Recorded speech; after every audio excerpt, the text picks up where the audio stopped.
मैं बात को आगे बढ़ाता हूँ। मेरे भाइयों, फ़िरोज़ भाई ने इतना बड़ा जलसा किया, मैं कैसे आया हूँ मैं उस तरफ नहीं जाना चाहता हूँ। मैंने कल रात में 11 बजे 11:30 बजे मैंने मना कर दिया था कि मैं नहीं आ पाऊँगा। यकीन दिलाने के लिए मैंने वीडियो कॉल करके भी सालमारी के हमारे इस्माइल साहब हैं जिन्होंने प्रोग्राम लेने में बढ़ चढ़ कर हिस्सा लिया, मैंने उनको दिखाया। कल ही अचानक हमारी जो माँ थी वालदा, वो हमारे जो बहनोई थे वो उनको अपने घर की तरफ ले जा रहे थे कि चलो आज तुम हमारे घर चलो। तो रास्ते में थोड़ी सी ऊंचान, आपके यहाँ क्या बोलते हैं, चढ़ाऊ थोड़ा सा पड़ती है, तो उन्होंने कहा कि हमें उतार दो बेटा और थोड़ा सा मैं पैदल चल लेती हूँ, उसके बाद बिठा लेना मुझे गाड़ी पर। लेकिन वो नहीं हम निकाल लेंगे, और वो बाइक से गिर गई। सर पे चोट लगी, वॉमिटिंग नहीं बंद हो रही थी, चक्कर बहुत तेज़ थे। जाहिर बात है 68 साल की उम्र है। उनको लेके फ़ौरन भागे, जो डॉक्टर करीब था उससे पट्टी उट्टी बंधवाई, लेकिन उनकी वॉमिटिंग बंद नहीं हुई। तो रात के 10 बजे उस डॉक्टर ने कहा कि इमरजेंसी में ले जाइए। उनको लेके इमरजेंसी में भागे। उसने कहा कि अगर उल्टियाँ बंद नहीं हो रही हैं तो मामला सीरियस है, तो सिटी स्कैन कराइए। रात में डॉक्टर नहीं था, उसको फ़ोन करके बुलाया, नहीं आ रहा था कि अरे रात हो गई। तो आजकल आप जानते हैं जब तक सोर्स ना लगाया जाए, इधर उधर फ़ोन ना लगाए जाए, तब तक कोशिश की गई। बहरहाल वो उठ के आया। मैंने वहीं इनको फ़ोन करके वीडियो कॉल करके दिखाया, इस्माइल साहब को देखिए मैं सिटी स्कैन करा रहा हूँ, कुछ बता नहीं सकता हूँ जब तक रिपोर्ट नहीं आ जाती है।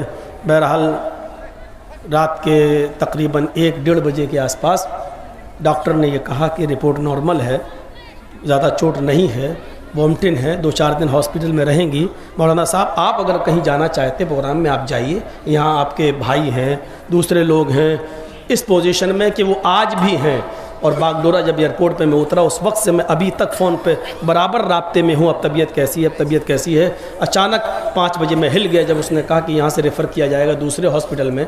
फिर पता चला कि नहीं ठीक है, नॉर्मल है, तो अभी है। तो अल्लाह ताला से दुआ कीजिए कि बार अल्लाह हमारी वालदा को भी शिफाए कामिला और आजिला अता फ़रमाए, और जो भी उनके अलावा बीमार है अल्लाह ताला उनको शिफा अता फ़रमाए। तो मेरे भाइयों, ये हादसा किसी के साथ भी हो सकता है, आपके साथ भी। मैं भी इंसान हूँ, आप भी इंसान हैं। अल्लाह ताला तमाम बीमारों को जो हॉस्पिटल्स में एडमिट हैं उनकी दवाओं में सेहत व तंदुरुस्ती कूट कूट के भर दे और उनको शिफाए कामिला और आजिला अता फ़रमाए। मेरे भाइयों, ये इलाक़ा मुझे बता दिया गया था कि हमारे हिंदू भाई यहाँ ज़्यादा हैं, हिंदू भाई भी हैं, और ज़्यादातर हमारे इस इलाक़े के अंदर हमारे बरेलवी भाई, हनफी भाई ये ज़्यादा हैं। तो बहरहाल हम सब लोग कलमे की बुनियाद पर एक हैं, और इस वक्त CAA और NRC को लेकर ये सारे मुद्दे उठे हुए हैं। इस वक्त तो हमें और आपको हनफी, देवबंदी, शिया, सुन्नी में बढ़ना ही नहीं चाहिए। इस वक्त की एक अहम ज़रूरत है कि हम लोग सब इत्तेफाक और इत्तेहाद के एक प्लेटफार्म पर जमा हों और एकता का सबूत पेश करें। आप अपनी जगह पर खुश रहें, हम अपनी जगह पर खुश रहें, और तहकीक करते रहें। दीन के अंदर कोई किसी को गाली ना दे। थोड़ा आगे वो मैं 20 साल से प्रोग्राम कर रहा हूँ। माइक में हमारे उसमें बोलने में कमी नहीं है, इनके माइक में ही कमी है। करीब बोलने से नहीं होता है, माइक में वो होनी चाहिए। चलिए, और असल में ये चैनल वाले जो आए हैं ना, मीडिया वाले, इनसे भी फ़र्क पड़ता है, क्योंकि इसी को बना दिया पूरा इन्होंने छत्ता। अभी वॉल्यूम बढ़ेगा, अभी तो शुरुआत है, अब आवाज़ जब तेज़ होगी तो अपने आप वॉल्यूम बढ़ेगा। तो सुनिए, तो इस वक्त की एक अहम ज़रूरत है कि हम सब लोग इत्तेफाक और इत्तेहाद के एक प्लेटफार्म पे कायम। इस वक्त आज के इस माहौल में कोई करता है कि ये इसके पीछे मेरी नमाज नहीं, मेरे पीछे इसकी नमाज नहीं, ऐसे मौलवी को स्टेज से उतारो और जूते मार के भगाओ। ऐसे मौके पर ये पूरी कौम का दुश्मन है, ये लड़ा रहा है। ये मौका नहीं है लड़ाने का, ये मौका नहीं है अपनी पेट की तोंद को मोटा करने का, ये मौका नहीं है। इस वक्त एक मसले नहीं है हमारे सामने, एक मसले नहीं है। किसानों का आंदोलन देखकर सरकार ये देखना चाहती है कि कितने पानी में है। इसके बाद फिर वही मुद्दा उठने वाला है CAA और NRC का। आप और हम लोग लड़ते रहेंगे तो माफ़ कीजिएगा, वो तो यही चाहते ही हैं कि ये लोग लड़ें और हम लोग इनके लड़ने का नाजायज़ फ़ायदा उठाएं। जिसको जहाँ जगह मिल जाए बैठ जाओ। हम अल्लाह तबारक व तआला का शुक्र अदा करते हैं कि उसने हमें और आपको जो मज़हब दिया है, जो इस्लाम दिया है, वो एक ऐसा मज़हब है जो हमें भाईचारा सिखाता है, जो हमें दूसरों के बुज़ुर्गों का अदब और एहतराम करना सिखाता है। अल्लाह के नबी सल्लल्लाहु अलैहि वसल्लम ने फरमाया कि तुम दूसरे धर्म के मानने वाले, दूसरे मज़हब के मानने वाले, जो उनके महान पुरुष हैं, जो उनके बिगेस्ट मैन हैं, जो उनके अच्छे लोग हैं, जिनको वो महान पुरुष तसव्वुर करते हैं, तुम उनको बुरा मत कहो, उनकी इज्जत करो, उनका आदर करो, उनका सम्मान करो, ताकि वो भी तुम्हारे महान पुरुष यानी मोहम्मद रसूलुल्लाह का अदब करें, सम्मान करें, इज्जत करें। जब हम दूसरों के बुज़ुर्गों को इज्जत देंगे तो दूसरे भी हमारे बुज़ुर्ग को इज्जत देंगे। जब हम दूसरे अन्य धर्म के लोगों को, दूसरे धर्म वालों को जब हम बुरा कहेंगे तो जाहिर बात है कि वो हमारे नबी को भी बुरा कहेंगे। अल्लाह के रसूल सल्लल्लाहु अलैहि वसल्लम ने फरमाया कि वो आदमी कितना कम अकल और बेवकूफ़ है, वो पागल है जो अपनी माँ को गाली देता है। तो जानते हो साहबा ने क्या कहा था? साहबा ने कहा, अल्लाह के रसूल, ऐसा कम वक्त इंसान कौन होगा जो अपनी माँ को गाली दे? क्या ऐसा भी दुनिया में कोई है जो अपनी माँ को गाली दे? तो आपने क्या फरमाया? आपने फरमाया, जब तुम दूसरे को उसकी माँ की गाली दोगे, किसी और को उसकी माँ की गाली दोगे, तो जवाब में वो भी तुम्हें तुम्हारी माँ की गाली देगा। तो तुम्हारी माँ को वो जो गाली दे रहा है उसके जिम्मेदार आप खुद बने। ना आपने उसकी माँ को गाली दी होती, ना उसने जवाब में आपकी माँ को गाली दी होती। तो आपकी माँ को जो गाली पड़ रही है वो आपकी वजह से, यानी वो उसने नहीं बल्कि आपने गाली दी है। दूसरों की माँ बहन बेटियों की इज्जत करोगे तो आपकी भी माँ बहन बेटियों की इज्जत होगी। इसीलिए आप हर धर्म की किताब पढ़िए, आपको अकल आपकी खुल जाएगी, अकल, दिमाग आपका खुल जाएगा। दिमाग, जैन धर्म की किताब उठाकर देखें, जैन शास्त्र, जैन शास्त्र के अंदर आज भी ये लिखा हुआ है, तुम ईश्वर की पूजा नहीं कर सकते हो तो मत करो, तुम अपनी बाप की सेवा नहीं कर सकते हो तो मत करो, तुम ईश्वर की भक्ति नहीं कर सकते हो तो मत करो, तुम किसी गरीब को खाना नहीं खिला सकते हो तो मत खिलाओ, तुम्हें चिंता किस चीज की है, तुम्हारे लिए अरहन काफी है। अरहन, अरहन संस्कृत का शब्द है। इसकी जब डिक्शनरी में इसकी मीनिंग देखेंगे, अरहन को नालंद विशाल शब्द सागर एक डिक्शनरी आती है, संस्कृत इनटू हिंदी, संस्कृत और हिंदी में जब अरहन का की मीनिंग उस डिक्शनरी में देखेंगे तो उसके अंदर आपको मिलेगा पक्षदाता। अरहन का माना पक्षदाता, हिमायत करने वाला, सिफारिश करने वाला, सिफारिश करने वाला, पक्ष करने वाला, हिमायत करने वाला। शिफात करने वाले को अरबी में क्या कहते हैं? शफीअ। शफीअ, शिफात करने वाला। अल्लाह के नबी सल्लल्लाहु अलैहि वसल्लम क़यामत के दिन गुनाहगार लोगों की शिफात कराएंगे, सिफारिश करेंगे, अल्लाह से कहेंगे, अल्लाह ये मेरे गुनाहगार उम्मती हैं, तू इनको बख्श दे। अल्लाह ताला नबी अकरम की दुआ सुनेगा और जितनों को चाहेगा बख्श देगा। इसलिए नबी अकरम का एक नाम पड़ गया, शफीउल मुज़नबीन, गुनाहगारों की सिफारिश करने वाला, गुनाहगारों को बख्शवाने वाला, गुनाहगारों की सिफारिश करने वाला। शफीई का अगर हम संस्कृत में तर्जमा करें तो क्या होगा? अरहन। अरहन के माना सिफारिश करने वाला।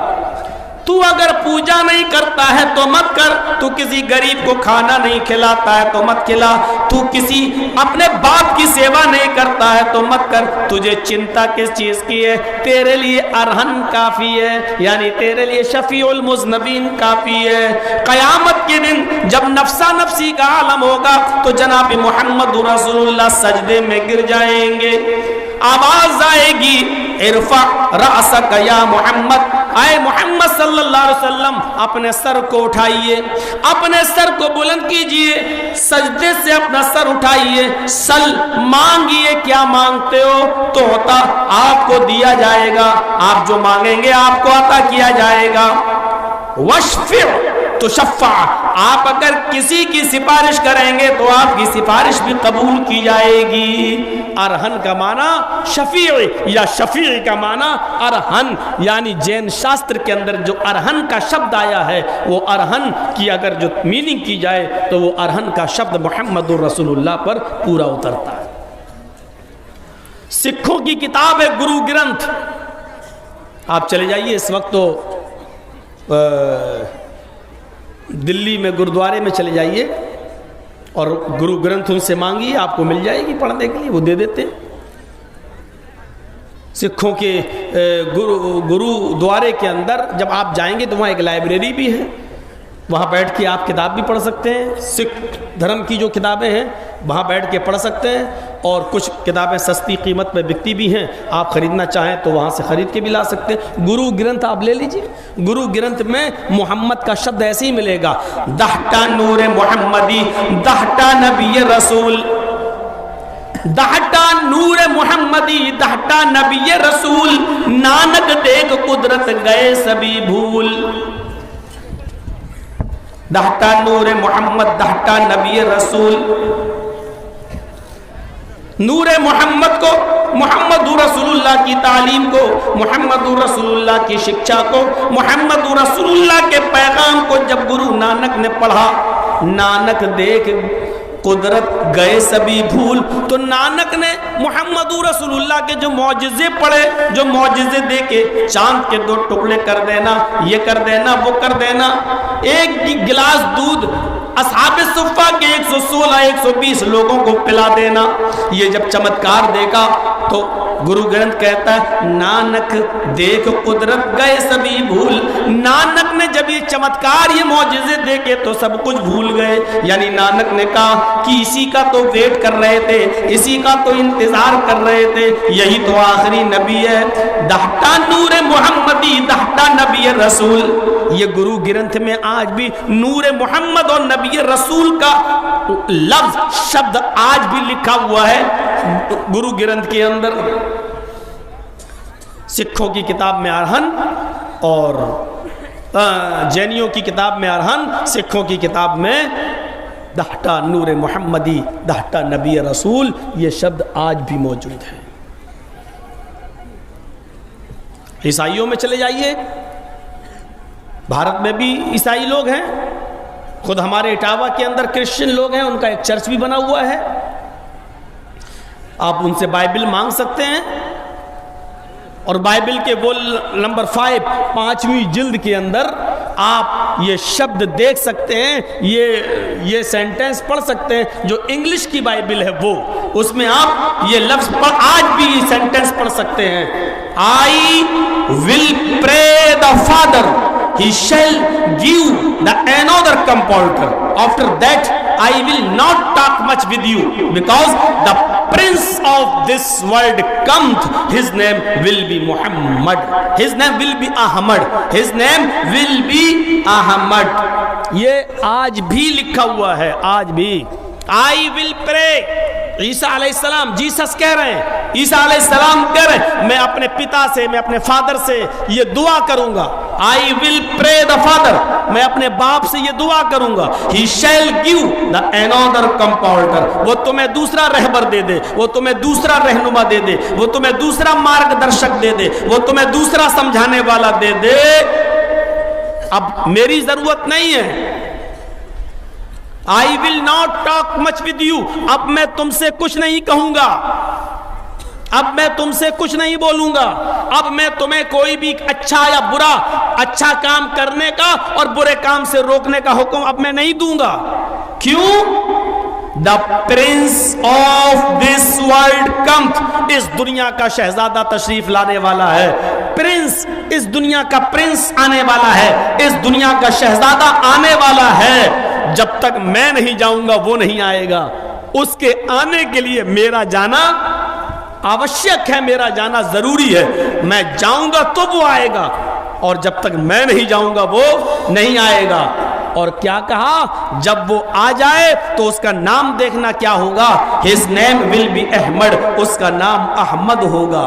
कौन कह रहा है, जीसस, ईसा अलैहिस्सलाम कह रहे हैं, उसका नाम क्या होगा, अहमद होगा।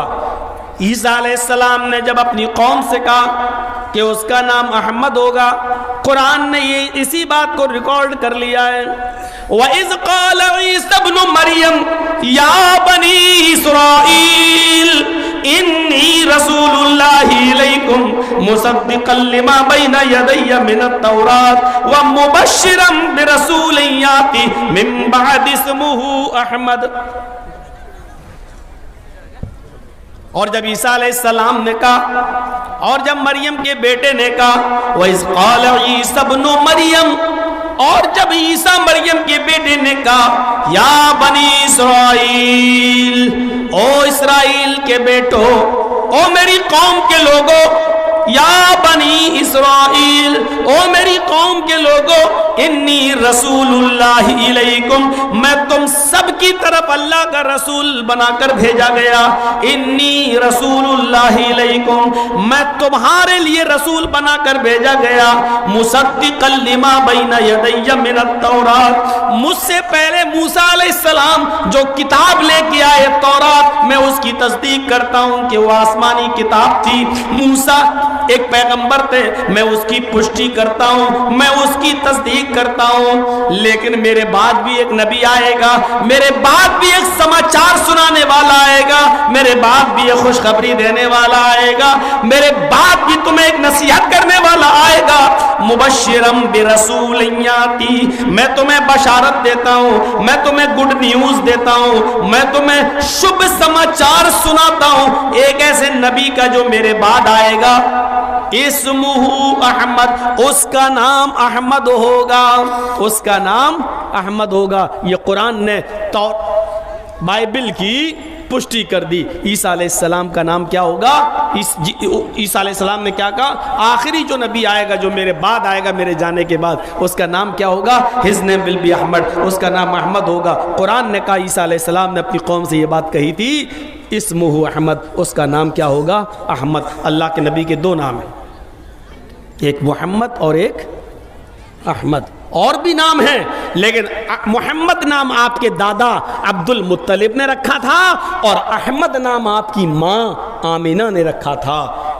याद रखिएगा, ये दोनों नाम है, और कुरान में दोनों नाम का जिक्र किया गया है। और खुद बुखारी शरीफ की हदीस के अंदर अल्लाह के रसूल सल्लल्लाहु अलैहि वसल्लम ने अपने बहुत से नाम बताए, उन नामों में दो नाम मोहम्मद और अहमद भी बताए। आपने फरमाया, इन्ना ली अस्माअन अना मुहम्मदुन व अना अहमदु व अना अल माही यमहुल्लाहु बिल कुफ्र व अना अल हाशिर युहशरुन नास अला क़दमैया यौमल क़ियामा व अना अल आक़िब वल आक़िबुल लज़ी लैसा बअदहु नबिय्युन। ये अल्लाह के रसूल ने फरमाया। मुस्लिम शरीफ किताबुल फ़ज़ाइल के अल्फाज हैं कि मेरे चंद नाम है, मेरा एक नाम मोहम्मद है, मेरा एक नाम अहमद है, मेरा एक नाम माही है, मिटाने वाला, अल्लाह मेरे जरिए गुनाहों को मिटाता है, और मेरा एक नाम हाशिर है, जमा करने वाला। क़यामत के दिन तमाम लोग मेरे कदम, मेरे पैरों के इर्द गिर्द, मेरे कदमों तले जमा किए जाएंगे। और मेरा एक नाम आकिब है, बाद में आने वाला, वल आकिबुल लज़ी लैसा बअदहु नबिय्युन, और आकिब उसको कहते हैं जिसके बाद कोई नहीं आए, यानी अल्लाह के रसूल सबसे बाद में आए, और आपके बाद अब कोई दूसरा नबी नहीं आएगा। ये आपने नाम बताए, तो उसमें एक नाम अहमद भी बताया। तो बाइबल के अंदर भी मुहम्मद रसूलुल्लाह सल्लल्लाहु अलैहि वसल्लम का नाम मौजूद है। हम जिस मुल्क में रहते हैं, भारत, हिंदुस्तान हमारा मुल्क,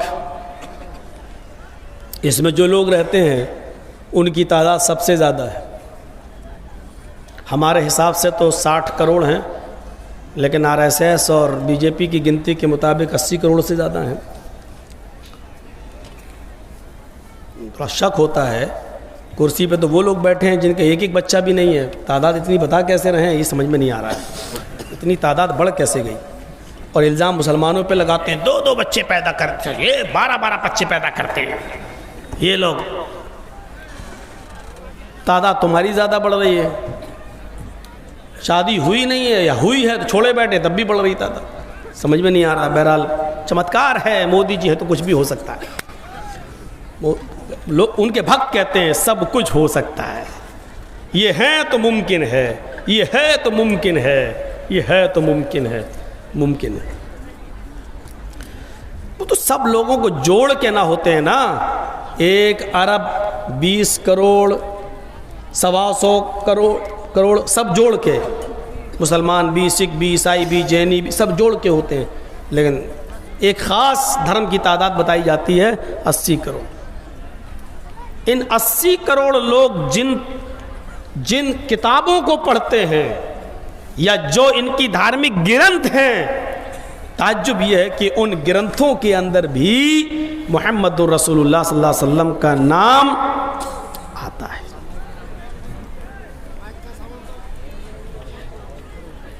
अब ये मेरा कसूर नहीं है, अब ये माइक वाला जाने और आप लोग जाने भाई, लेकिन शोर मत करिएगा, इससे ज़्यादा तेज़ आवाज़ थोड़ी होगी यार। पैसा पूरा लेंगे, माइक अधूरा दे रहे हैं। अब इतना हम थोड़ी करीब से बोलेंगे कि ऐसे हो तो दांत ही टूट जाए। आइए मोहम्मद अहमद एक तरफ से आपको नाम दिखाता हूं।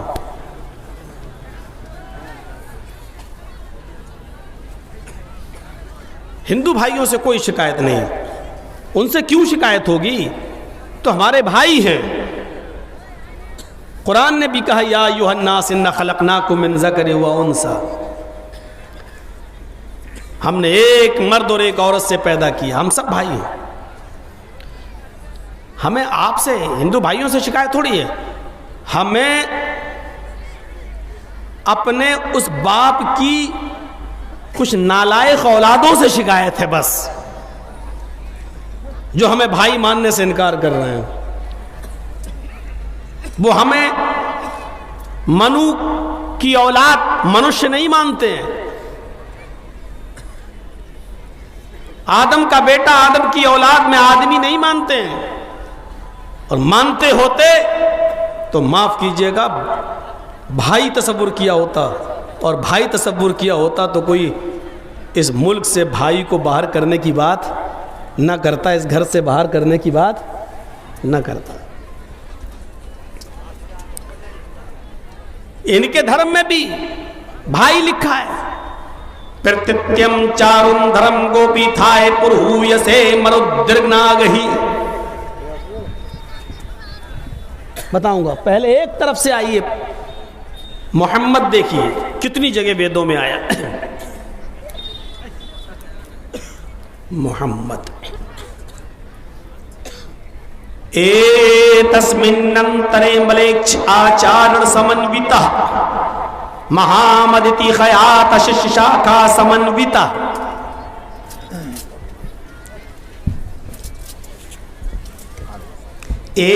तस्मिन्नन्तरे मलेक्ष आचारण समन्विता महामद इति खयात शिष्य शाखा समन्विता।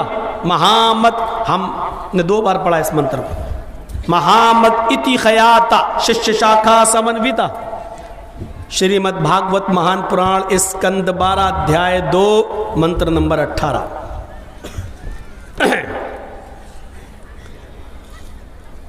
आइए, महामद हो गया। अज्ञान हेतु किरत मोह मदांधिकारम नाशम विधायम ही तदोदयते विवेक। श्रीमद् भागवत महान पुराण स्कंद 12 मंत्र नंबर स्कंद 12 अध्याय 2 मंत्र नंबर 17। दूसरा जो पढ़ा वो 17 है और पहला जो पढ़ा था वो 18 है। एक में महामद, एक में मोहम्मद। अहमद देख लीजिए। विदहामिद पुरुष महानिमादित्य वरुण तपस प्रस्तात्। वेदहामित पुरुष महानिमादित्य वरुण तपस प्रस्तात् यन्याय।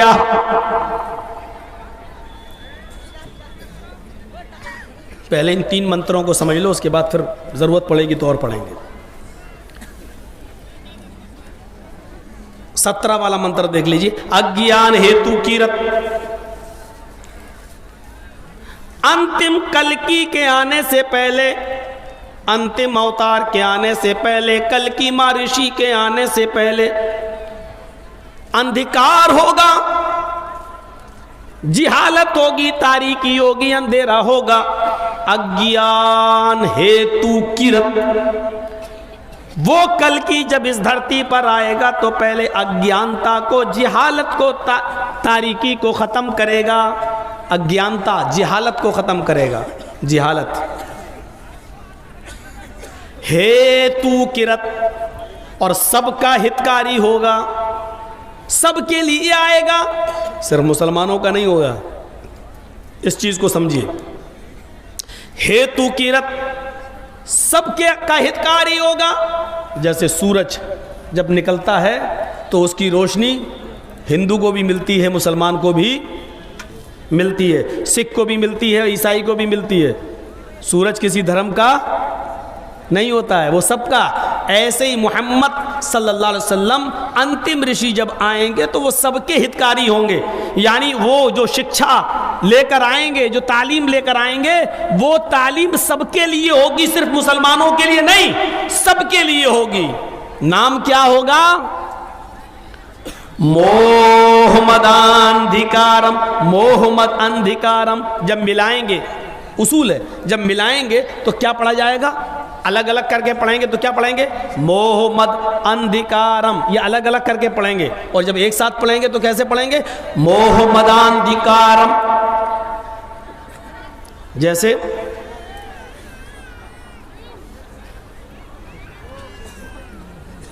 अलिफ लाम मीम ज़ालिकल किताबु ला रैब फीह हुदल लिल मुत्तकीन अल्लज़ीना युमिनूना बिल गैब। जब अलग अलग पढ़ेंगे तो कैसे पढ़ेंगे? हुदल लिल मुत्तकीन अल्लज़ीना युमिनूना बिल गैब। और जब मिला के पढ़ेंगे तो कैसे पढ़ेंगे? हुदल लिल मुत्तकीन अल्लज़ीना युमिनूना बिल गैब। ऐसे ही नून के जबर को लाम से मिला दिया जाएगा तो अलिफ गिर जाएगा। क्या होगा? हुदल लिल मुत्तकीन अल्लज़ीना, अलिफ गिर जाएगा। ऐसे ही जब यहां अलग अलग करके पढ़ेंगे तो कैसे पढ़ेंगे? मोहम्मद अंधिकारम। अलग अलग पढ़ेंगे तो आ पढ़ा जाएगा। और जब एक साथ मिलाकर पढ़ेंगे तो उसका उच्चारण, तलफ़ुज़ कैसे होगा? प्रोनाउंसिएशन उसका क्या होगा? मोहम्मद मदांधिकारम, मदांधिकारम। आ गिर जाएगा और वो आ की आवाज दा में बढ़ जाएगी। मोहम्मदांधिकारम नाशम। अंधेरे को नाश करने वाले का नाम मोहम्मद होगा। वो मोहम्मद जब इस धरती पर आएंगे तो उनके आने के बाद अंधेरा नाश हो जाएगा, अंधेरा मिट जाएगा, अंधेरा खत्म हो जाएगा। सच में मुहम्मदुर रसूलुल्लाह के आने से पहले अरब के अंदर अंधेरा ही अंधेरा था। पूछो उलमा से, औरतें, स्त्रियां खाने काबा का बिल्कुल नंगी होकर तवाफ किया करती थी। उनके जिस्म पर कोई कपड़ा नहीं होता था। वो बरहना और नंगी होकर, बरहना होकर, नंगी होकर वो तवाफ किया करती थी। शादी के नए नए तरीके थे। लड़का निकाह करके किसी लड़की को अपने घर लाता था, उसके साथ पहली रात वो अपनी बीवी के साथ नहीं गुजारता था, बल्कि अपनी औरत को किसी अपने दोस्त के घर भेज देता था और अपने दोस्त से कहता था कि तुम इसके साथ मिलो, तुम इसके साथ मुजामियत करो, हम बिस्तरी करो। वो उसके साथ मिलता था। जब पता चल जाता था कि मेरे दोस्त से उसका हमल ठहर गया, गर्भ ठहर गया, तब पति अपनी पत्नी को उसके घर से ले आता था। और ऐसा इसलिए किया जाता था ताकि बच्चा नेक और शरीफ पैदा हो। ये वो लोगों की नजरों में अपने बच्चे को शरीफ बनाने के लिए ऐसा करते थे। शादी तो खुद किए, घर में लेके भी आए, लेकिन मिलते नहीं थे जब तक कि उसका दोस्त, उसका कोई साथी अपनी उसकी बीवी से न मिल ले और ये कन्फर्म न हो जाए कि उससे हमल ठहर गया है। ये शादी का तरीका था। एक और तरीका ये था कि एक औरत से 3, 4, 5, 6, 10 तक लोग मिलते, 3 से ज्यादा और 10 तक, 10 से ज्यादा नहीं, 10 से नीचे, यानी 9 या 10 से ज्यादा नहीं। एक औरत से इतने लोग मिलते, पूरे साल मिलते। आज एक दो मिले, कल एक दो मिले, एक दो महीने के बाद मिले, ऐसे मिलते, हामिला हो जाती तब भी मिलते, और हमल के आखिरी 2-3 महीने में छोड़ देते। जब बच्चा पैदा हो जाता, जब उस औरत के बच्चा पैदा होता तो उस औरत वो 10 को बुलाती, जितने लोगों के साथ संपर्क में थी सबको बुलाती, और उसके बाद कहती कि तुम भी मिले हमसे, तुमने भी हमसे मुलाकात की, अब ये बच्चा मेरे पैदा हुआ है। अब ये औरत उस बच्चे को जिसकी गोद में रख देती, ये औरत उस बच्चे को उन 10 लोगों में से जितने लोग उससे मिले जिसकी गोद में रख देती थी, ये उसी का बच्चा मान लिया जाता था, और ये उसकी पत्नी मान ली जाती थी, और जिसकी गोद में बच्चा रखा गया वो इस औरत का पति मान लिया जाता था, और मजाल नहीं थी कि कोई इससे इनकार करे। ये सब शराफत और तहारत के नाम पर होता था। निकाह का ऐसा भयंकर, इस तरीके के भयंकर तरीके थे, जुए में लोग रकम हारने के बाद मकान लगा दिया करते थे, और मकान हारने के बाद अपनी पत्नी जुए में लगा दिया करते थे, और जुए में पत्नी हार गए तो अपनी जवान बेटी भी जुए में लगा दिया करते थे। मेरे भाइयों, इतना अंधकार था, इतनी जिहालत थी। वेदों के आधार पर देखा जाए, वेदों के आधार पर तो जिहालत थी। मोहम्मद सल्लल्लाहु अलैहि वसल्लम के आने से पहले उसी को कहा गया, अज्ञान हेतु किरत मोह मदांधिकारम नाशम। जिहालत के दौर में आएंगे, हेतु किरत सबके हितकारी होंगे, सबके लिए आएंगे। मोहम्मद उनका नाम मोहम्मद होगा, अंधिकारम नाशम, उनके आने के बाद अंधेरा दूर होगा, उनके आने के बाद अंधेरे का नाश हो जाएगा, अंधेरा मिट जाएगा। मोहम्मद रसूलुल्लाह के आने के बाद ऐसा अंधेरा मिटा कि आज भी सऊदी अरब की सरजमीन पर जाकर देख लो, अगर आपका 10 रियाल, 20 रियाल, 100 रियाल अगर जमीन पर गिर गया है, पड़ा हुआ है, तो किसी की हिम्मत नहीं पड़ती है कि वो उसको उठा ले, क्योंकि सीसीटीवी कैमरे देख रहे हैं। उठा लिया तो जिसका है उस तक पहुंचाओ, और पता चला कि नहीं पहुंचाया और ऐलान भी नहीं किया तो फिर हाथ कटवाओ। आज भी इधर तो अगर मौलाना जर्जीस को मिल जाए तो सबसे पहले तो यहाँ की पुलिस ही सेट हो जाएगी, आधा तेरा आधा मेरा। अब जिसका है वो चीख रहा है, लेकिन अब उसको नहीं मिलेगा, हट, मिला ही नहीं, है ही नहीं। वहाँ ये उठाएंगे तो हाथ कटने तक की नौबत आए, पड़ा रहता है। कभी कभी ऐसा होता पुलिस ही को उठाना पड़ता और वही बॉक्स में डाल देती है। ये हालत है, ऐसा अंधेरा बेटा। जाइए सऊदी अरब की सरजमीन से 3 साल का रिकॉर्ड गवर्नमेंट से कहिए कि दे, 5 साल का रिकॉर्ड आप मंगवाइए। 5 साल के रिकॉर्ड में आपको एक भी रेप की घटना नहीं मिलेगी, 5 साल के रिकॉर्ड में। इंडिया का रिकॉर्ड मंगा के देखिए तो पता चला बीजेपी के नेता ही मिलेंगे आप सबसे ज़्यादा, ये रेपिस्ट फला।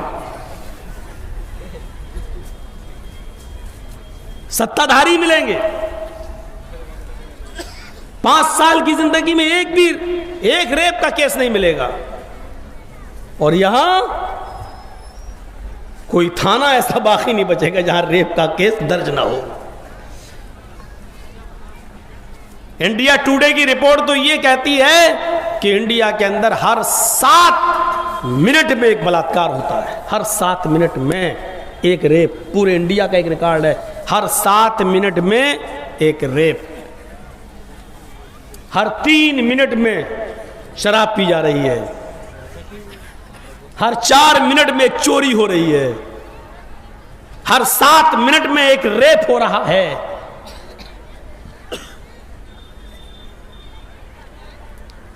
अज्ञान हेतु किरत मोह मदांधिकारम नाशम विधायम हि तदोदयते विवेका।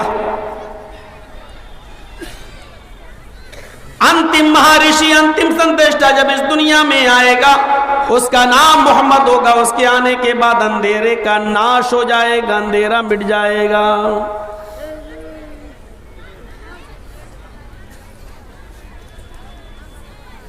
मोहम्मद हो गया, मोहम्मद।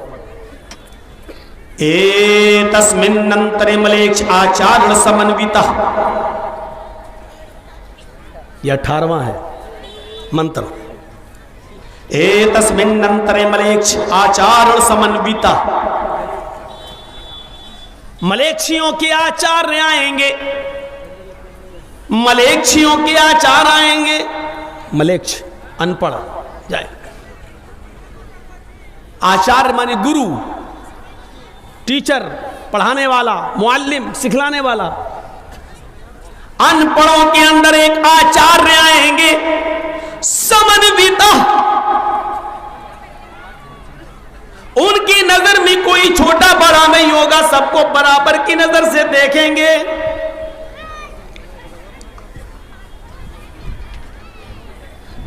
तस्मिन्नंतरे मलेक्षाचारण समन्विता, महामदिति खयात, महामदिति खयात, शिष्य शाखा समन्विता, उनकी खयाती, उनकी शोहरत महामद के नाम से होगी। एक जगह मोहम्मद, एक जगह मोहम्मद, उनकी पहचान किससे होगी? महामद के, महामद के नाम से होगी। अनपढ़ों के अंदर ही आए थे मोहम्मदुर रसूलुल्लाह, और अरब से ज्यादा अनपढ़ कौन होगा? उनको तो उम्मी कहा जाता था, उम्मी अरबों में। क्यों? अपनी मां के पेट से पैदा होने के बाद बच्चा जिस तरह अनपढ़ होता है, उसको कुछ भी लिखना पढ़ना नहीं आता। अरब के लोग उसको क्या कहते थे? उम्मी। मां के पेट से जैसे बच्चा निकलता वैसे ही मां के पेट से निकला हुआ उम्मी, अनपढ़। तो बताइए, मां के पेट से पैदा होने वाला बच्चा जितना अनपढ़ होता है, फिर मोहम्मदुर रसूलुल्लाह सल्लल्लाहु अलैहि वसल्लम भी जब पैदा हुए तो आप भी उम्मी थे। अब सुनिए, अनपढ़ का माना क्या हुआ?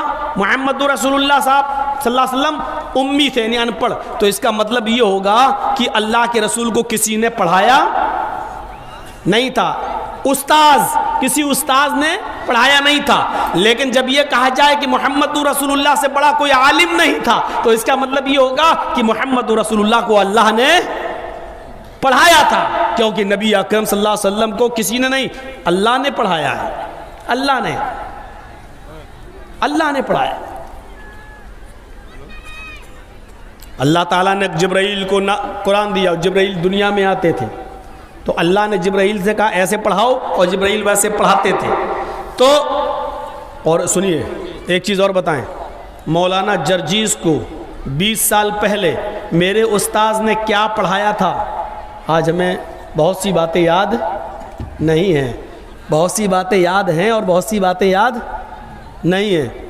ऐसा होता है, हम खुद अपने बच्चे को जब पढ़ाते हैं तो आज जो सबक, जब घर जाते हैं तो अपने छोटे बच्चे को हम पढ़ाते हैं, तो जब पढ़ाते हैं तो आज उसको पढ़ाया, कल उससे सुन रहे हैं तो आधी चीज़ याद रही और आधी भूल गया। बच्चा क्या बड़ा भी हो, कोई ज़रूरी नहीं है कि सब बातें याद रहे। तो ये इस बात की दलील है, इंसान जब किसी इंसान को पढ़ाता है तो इंसान का पढ़ाया हुआ सबक भूला भी जा सकता है, भुलाया भी जा सकता है, लेकिन अल्लाह जब किसी को पढ़ाता है तो उसका पढ़ाया हुआ सबक कभी नहीं भुलाया जा सकता। दलील चाहिए? अब हमारे पास दलील किसी कठमुल्ला की लिखी हुई किताब से तो मिलेगी नहीं। हम लोग जो दलील देंगे तो कुरान हदीस से ही देंगे। अल्लाह ताला ने खुद कहा सनुक़रिउ का फला तंसा, पढ़े ना, सब्बिह इस्म रब्बिकल आला की सूरत याद होगी आपको, पढ़िए उसमें सनुक़रिउ का फला तंसा। आए मोहम्मद सल्लल्लाहु अलैहि वसल्लम, हम आपको ऐसा पढ़ाएंगे कि आप भूलेंगे नहीं। सनुक़रिउ का फला तंसा, हम आपको ऐसा पढ़ाएंगे कि आप भूलेंगे नहीं। पता ये चला, अल्लाह जब किसी को पढ़ाता है तो उसका पढ़ाया हुआ सबक इंसान भूल नहीं सकता। इंसान का पढ़ाया हुआ सबक इंसान भूल सकता है, लेकिन अल्लाह का पढ़ाया हुआ सबक इंसान नहीं भूल सकता। और अल्लाह हर इंसान को पढ़ाता नहीं है, उसी को पढ़ाता है जो उसकी नज़र में ख़ास होता है, जैसे मुहम्मदुर रसूलुल्लाह सल्लल्लाहु अलैहि वसल्लम। तो अल्लाह ताला का उस्ताद कौन है? अल्लाह ताला, अल्लाह के नबी का उस्ताद कौन है? अल्लाह। किसने पढ़ाया? अल्लाह ने। अब सुनिए, अरब के लोग उम्मी थे, अनपढ़ थे, और उन्हीं अनपढ़ों में एक उम्मी, एक अनपढ़ लोगों की नजर में वो अनपढ़ था, अरब वालों की नजर में अनपढ़ था। क्यों? क्योंकि अरब के लोग अच्छी तरह जानते थे कि मोहम्मद जब पैदा हुए तो उनके बाप का इंतकाल हो गया था 2 महीना पहले। मोहम्मद सल्लल्लाहु अलैहि वसल्लम की उम्र जब 6 साल की हुई तो उनकी माँ का भी इंतकाल हो गया। जब 8 साल के हुए तो उनके दादा भी छोड़ के चले गए, अब्दुल मुत्तलिब का भी इंतकाल। इस बच्चे को तो किसी ने पढ़ाया ही नहीं है।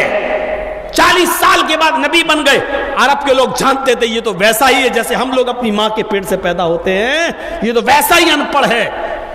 कुरान ने उसी तरफ इशारा किया, हुवल्लज़ी बअसा फिल उम्मीयीना रसूलन मिनहुम यतलू अलैहिम आयातिही व युज़क्कीहिम व युअल्लिमुहुमुल किताब वल हिकमा व इन कानू मिन क़ब्लु लफ़ी ज़लालिम मुबीन। उसी तरफ अल्लाह ताला ने इशारा किया।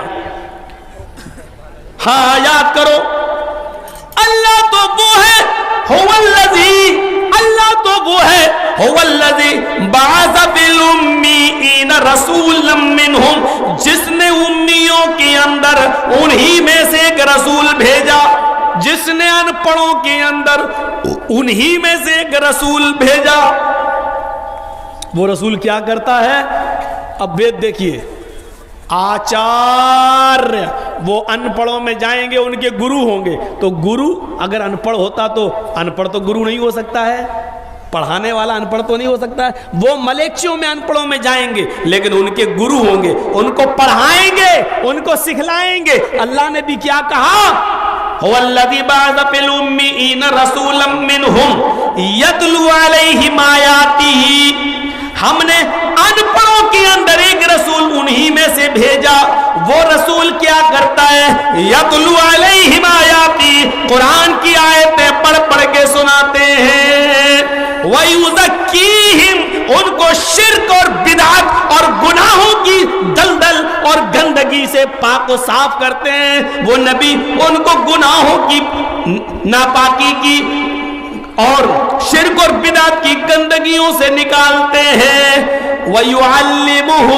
वयुअल्लिमुहुमुल किताब वल हिकमा, और वो नबी उनको कुरान और हदीस, किताब और हिकमत सिखलाते हैं। सिखलाने वाला ही तो मुअल्लिम है। वयुअल्लिमुहुमुल किताब, वो सिखलाते हैं किताब और हिकमत, वो सिखलाते हैं उनको कुरान और हदीस, वो सिखलाते हैं उनको दीन की बातें। सिखलाने वाला आचार्य हुआ, सिखलाने वाला गुरु हुआ।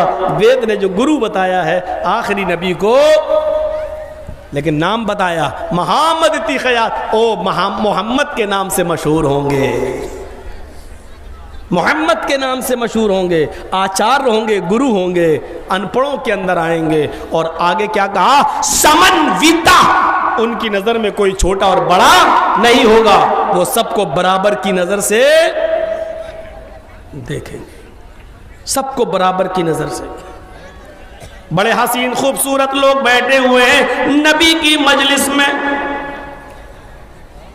सहाबाए किराम सितारों की तरह चमकने वाले नबी की मजलिस में बैठे हुए हैं, लेकिन अल्लाह के नबी सहाबाए किराम को याद नहीं करते। उसी मजलिस में ऐलान करते हैं, आईना बिलाल, आईना बिलाल, लोगों बिलाल कहाँ है? बिलाल नहीं दिख रहे। बिलाल जो सर डाले बैठे थे, वो बिलाल जो सर झुकाए बैठे थे, उन्होंने जब अपना नाम सुना तो गर्दन उठाई, कहने लगे लब्बैक व सअदैक या रसूल अल्लाह, ऐ अल्लाह के नबी मैं तो यहाँ हूँ, मैं भी आपकी नसीहत सुनने आया हूँ। आप जो भी खुतबा देंगे, आप जो अभी चंद बातें बताएंगे, वो मैं सुनने आया हूँ, मैं यहाँ हूँ। आपने फरमाया, लोगों जानते हो ये कौन है? लोगों ने कहा बिलाल। कहा नहीं, इसके अलावा भी तुम जानते हो ये कौन है? कहा नहीं। फरमाया, आए लोगों, ये बिलाल है। मैं जन्नत देख कर आया, मैं जहन्नम देख कर आया, मुझे मेराज हुई, मुझे जिब्रील ने जन्नत और जहन्नम का दौरा कराया। लोगों, ये बिलाल है। मैंने जब जब जन्नत का दौरा किया तो जन्नत के अंदर मुझसे आगे आगे बिलाल चल रहे थे और बिलाल के जूतों की आवाज मेरे कानों में आ रही थी। ये बिलाल है जन्नत के अंदर जिनके जूतों की आवाज मैंने सुनी।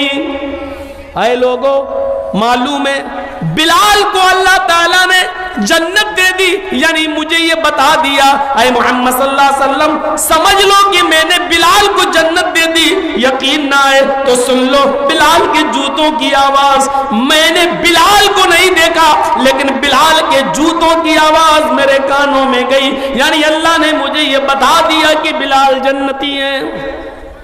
आए बिलाल, आज बताओ तुम ऐसा कौन सा नेक काम करते हो? आए बिलाल, बताओ आज तुम ऐसा कौन सा नेक अमल करते हो जिसकी वजह से तुम्हें अल्लाह ताला ने जन्नत में दाखिल कर दिया, जिसकी वजह से जन्नती बताया। बिलाल कहते हैं वो तो मुझे नहीं मालूम, जो सब करते हैं उतना ही हम करते हैं। अल्लाह के नबी ने फरमाया बिलाल सोचो, गौर करो, देख लो, समझ लो। नहीं अल्लाह के रसूल, जितना सब अमल करते हैं उतना हम। हाँ, एक चीज ऐसी है जो मैंने औरों के अंदर नहीं देखी। अब वो अमल देखो इधर, अब वो अमल देखो क्या था। एक अमल ऐसा है जो मैंने औरों के अंदर नहीं देखा, करते होंगे लोग लेकिन मैंने नहीं देखा। कहा क्या? कहा वो अमल ये है कि मैं बगैर वुजू के कभी नहीं रहता। जब भी मेरा वुजू टूटता है, जब भी मेरा वुजू टूटता है मैं फौरन वुजू बना लेता हूँ। जब भी मेरा वुजू, जब भी पेशाब किया फौरन वुजू बना लिया, जब भी लैट्रिन की फौरन वुजू बना लिया, जब भी सोकर आँख खुली वुजू बना लिया। इंसानी फितरत है, जब भी हवा पास हुई फौरन मैंने वुजू बना लिया। और वुजू बनाने के बाद मैं जितनी अल्लाह ताला मुझे तौफीक देता है मैं नमाज ज़रूर पढ़ता हूँ, 2 रकात, कभी 4 रकात, कभी 6 रकात। वक्त जितना होता है मेरे पास मैं 2, 4, 6, 8 रकातें मैं ज़रूर पढ़ता हूँ, नफिल का एहतमाम ज़रूर करता हूँ। अल्लाह के नबी ने कहा बस आए बिलाल, बस यही वो नेक अमल है।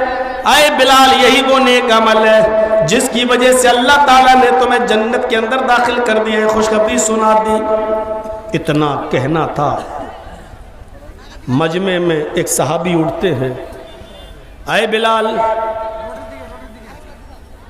तुम्हारी शादी नहीं हुई? बिलाल कहते नहीं। क्यों नहीं कर लेते हो? का कैसे कर लूं? मैं इतना काला हूं, इतना काला हूं कि जो लड़की एक बार देखती है रिजेक्ट कर देती है, मेरा रिश्ता नहीं होता।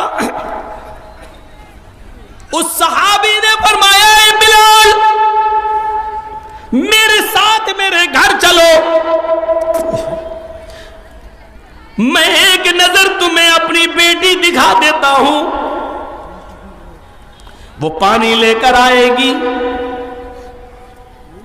तुम उसके चेहरे पर और उसकी हाथ की हथेलियों पर एक बार नजर डाल लो। अगर वो तुम्हें पसंद आ जाए तो मैं तुम्हें अपनी बेटी निकाह में देने के लिए तैयार। आए बिलाल, मैं अपने मुंह से अपनी बेटी की तारीफ क्या करूं? मेरी बेटी के बड़े बड़े अमीरों के रिश्ते आ चुके हैं, मेरे मोहल्ले में लोग उसको चांद का टुकड़ा बोलते हैं। उधर से दूसरे उठे, आए बिलाल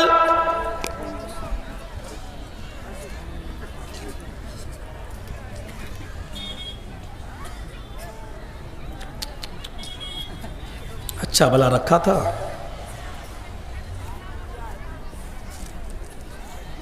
आए बिलाल, दूसरा उठा, आए बिलाल पहले इन्होंने कहा इनके यहां जाकर इनकी बेटी देख लो और अगर पसंद ना आए तो फिर मेरे घर चलो, मेरी बेटी भी एक नजर देख लो। अगर पसंद आ जाए तो मैं अपनी बेटी का निकाह तुम्हारे साथ करने के लिए तैयार हूं। कौन? बिलाल। रंग कैसा? काला। और काला भी कैसा? हदीस की किताबों में लिखा हुआ है कि कोयले का रंग फिर भी कुछ साफ होगा, बिलाल कोयले से ज्यादा काले। मोटे होंठ, हबशी लोगों के होते हैं ना मोटे होंठ, जैसे क्रिस गेल के, देखा होगा खेलने वाला खिलाड़ी, मोटे होंठ, ये सब लिखा है, मैं बुराई नहीं, लिखा है, गीबत नहीं है, लिखा है। सिर्फ इसलिए लिखा कि देखो ऐसे होने के बावजूद रिश्ते के लिए काला नहीं देखा जाता था, मोटे होंठ नहीं देखे जाते थे, अमीरी, प्रॉपर्टी, जमीन और जायदाद नहीं देखी जाती थी, बल्कि क्या देखा जाता था?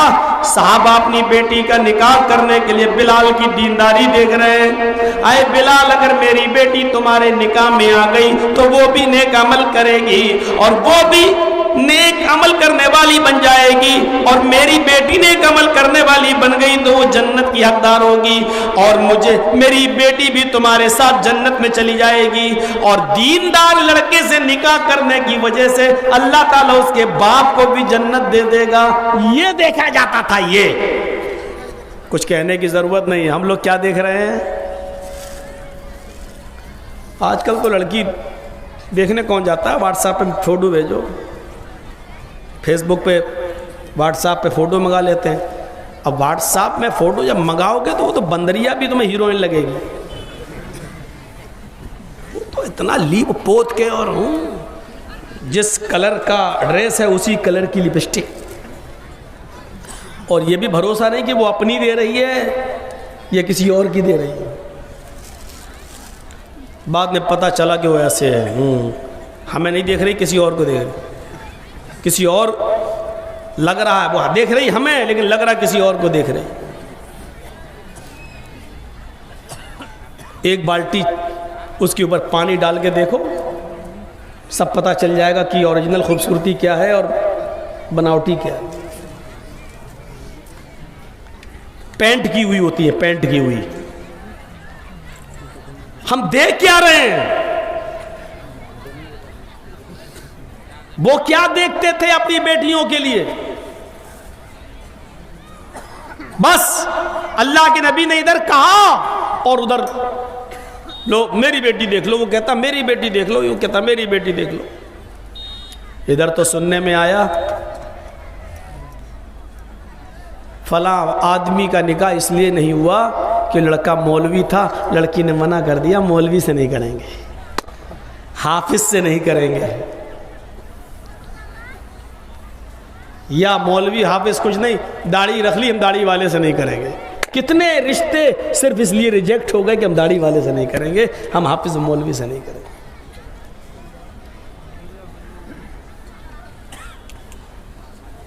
ये देखा जाता था। ये अज्ञान हेतु किरत मोह मदान विकारम ए तस्मिन्नंतरे मलेचाचार समन्वित, वो सबको बराबर की नजर से देखेंगे। मुहम्मद रसूलुल्लाह सल्लल्लाहु अलैहि वसल्लम ने काला गोरा नहीं देखा, अमीर गरीब नहीं देखा, सबको बराबर की नजर से देखते थे, सबको बराबर की नजर से।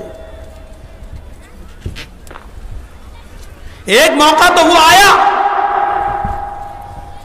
कि एक ईसाई नया नया इस्लाम लाया,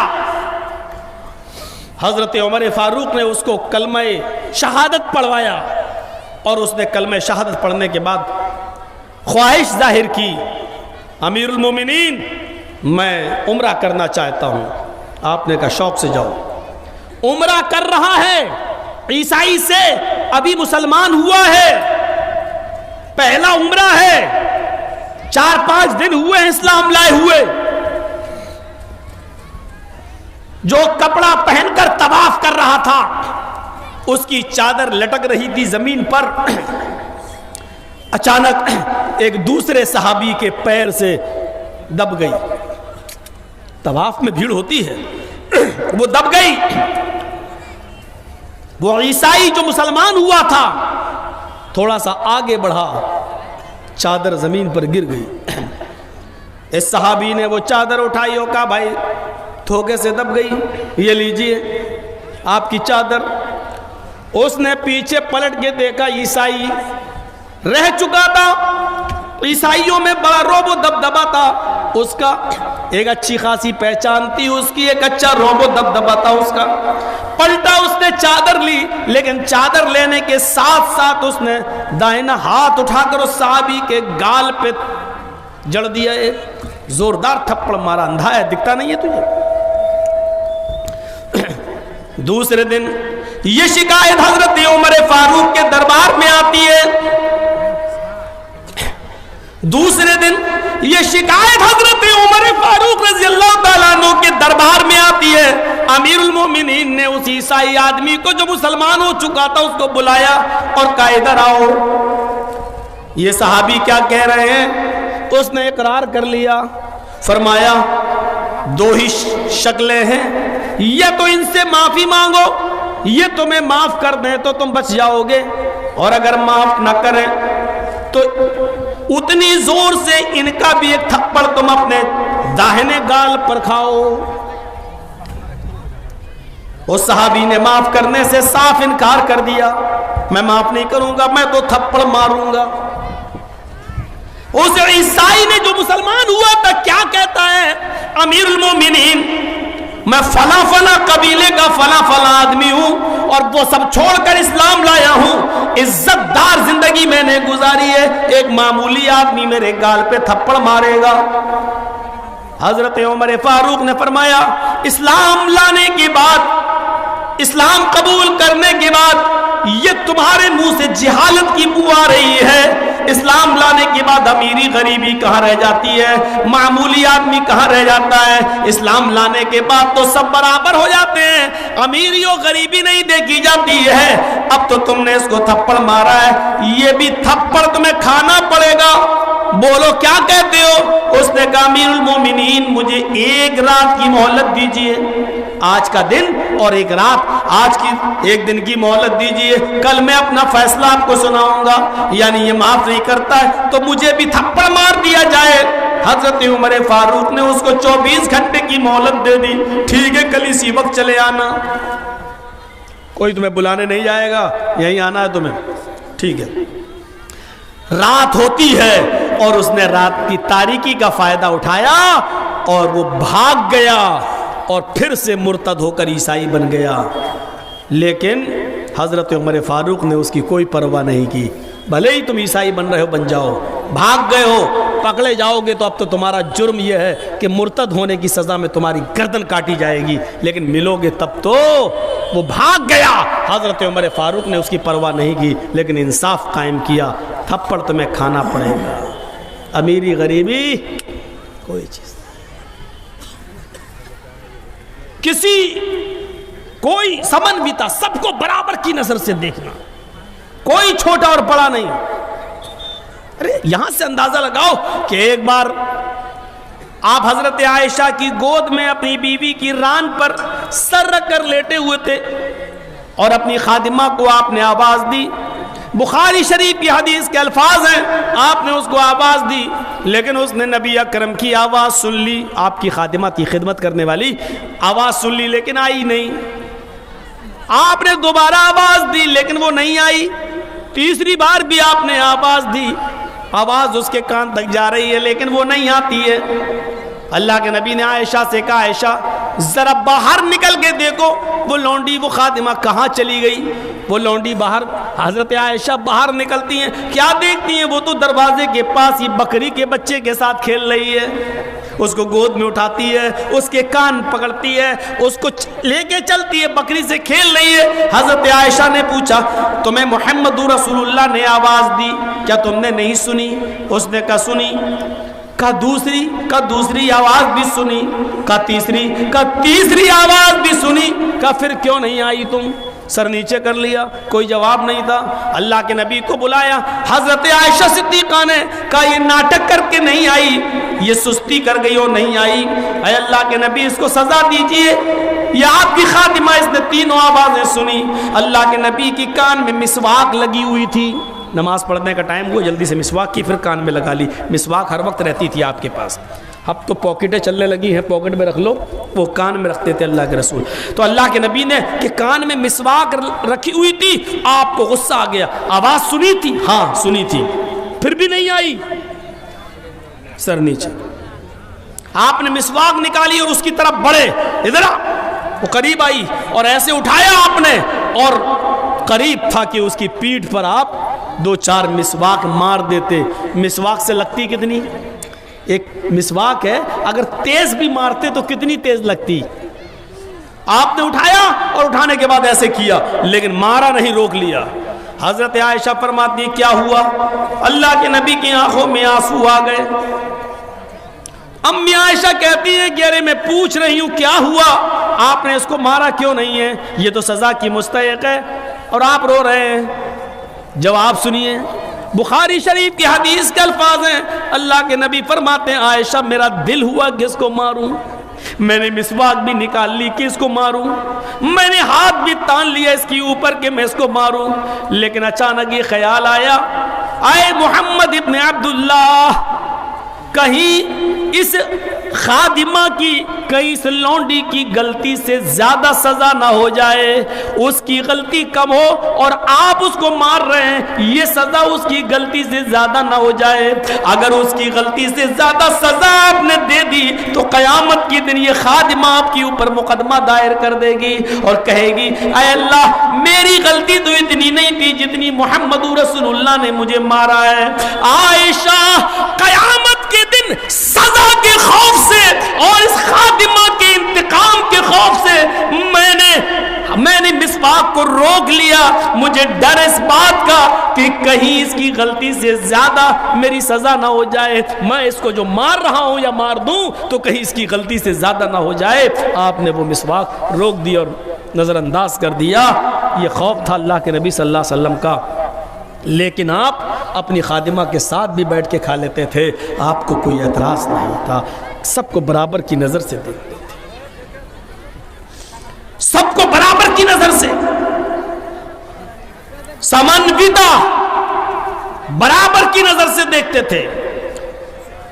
वो 50 बार सुना होगा, एक फातिमा नामी फातिमा मखजूमिया ने चोरी की और पकड़ी गई और अल्लाह के रसूल के पास लाई गई। आपने कहा कितनी चोरी की, पता चला ज्यादा की, पकड़ी गई, हाँ गवाह है, हाँ हाथ काट दो, इतना कलाई के बराबर इतना हाथ काट दो।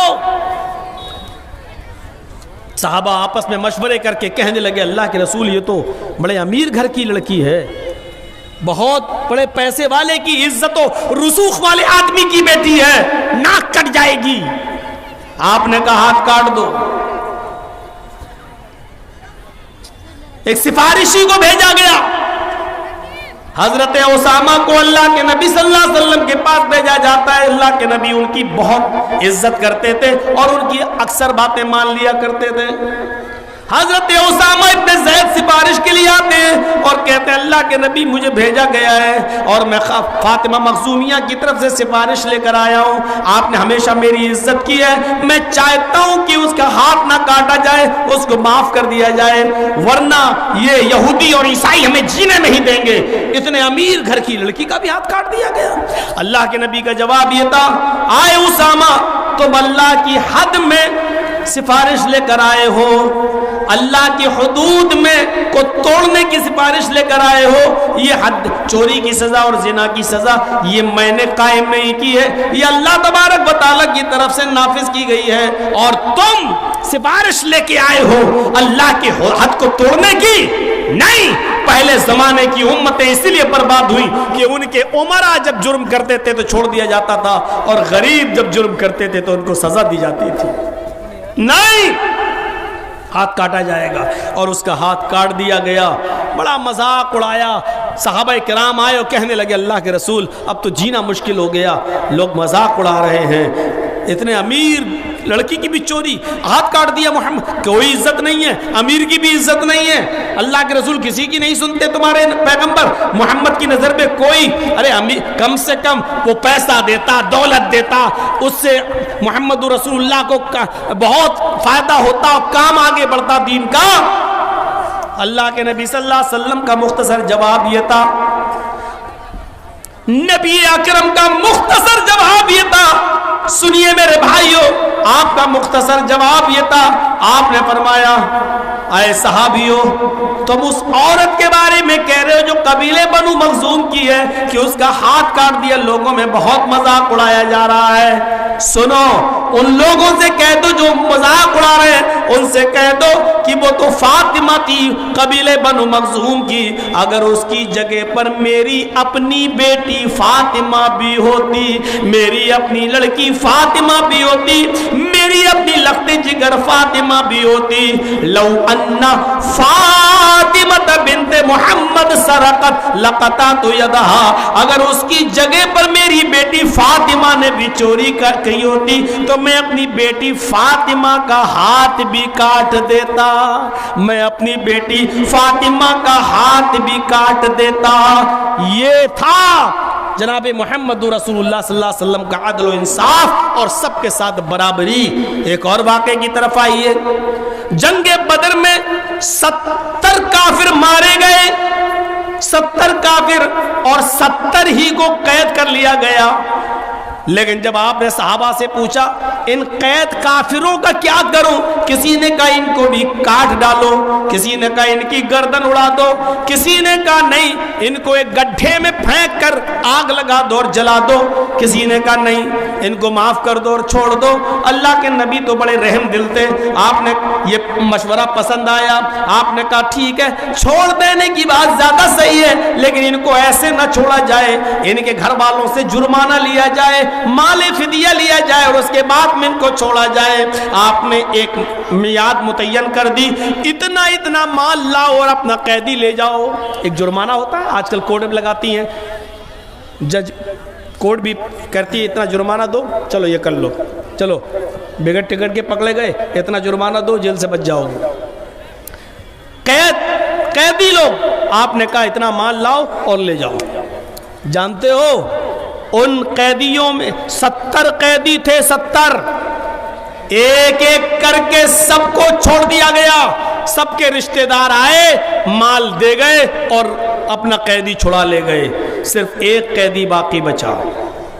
69 कैदी छूट गए, एक कैदी बचा बस, 70 में 69 छूट गए, एक बचा। जानते हो जो बचा वो कौन था? और सुनो, जो बचा वो नबी अकरम का दामाद,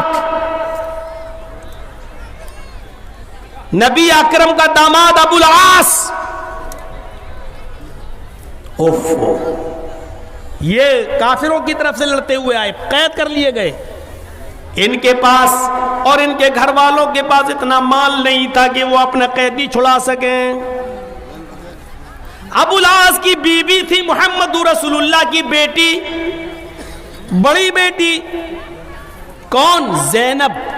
जब ज़ैनब को इस बात की का इल्म हुआ कि मेरे शौहर को नहीं छोड़ा गया है, सब छूट गए, मेरे शौहर बाकी बच गए और मेरे पास कुछ नहीं है, तो उनके गले में एक हार था हजरत ज़ैनब के, और वो हार भी उनकी माँ खदीजा ने, मोहम्मद रसूलुल्लाह की बीवी थी खदीजा, जब ज़ैनब की रुखसती कर रही थी और अबुल आस के साथ जब ज़ैनब को भेज रही थी निकाह के बाद, उस वक्त अपने गले से उतार कर वो हार हजरत ज़ैनब के गले में डाल दिया था। किसने? उनकी माँ ने, खदीजा ने। रुखसती के मौके पर बेटी मेरी उम्र तो गुजर गई, अब तुम पहनो लो।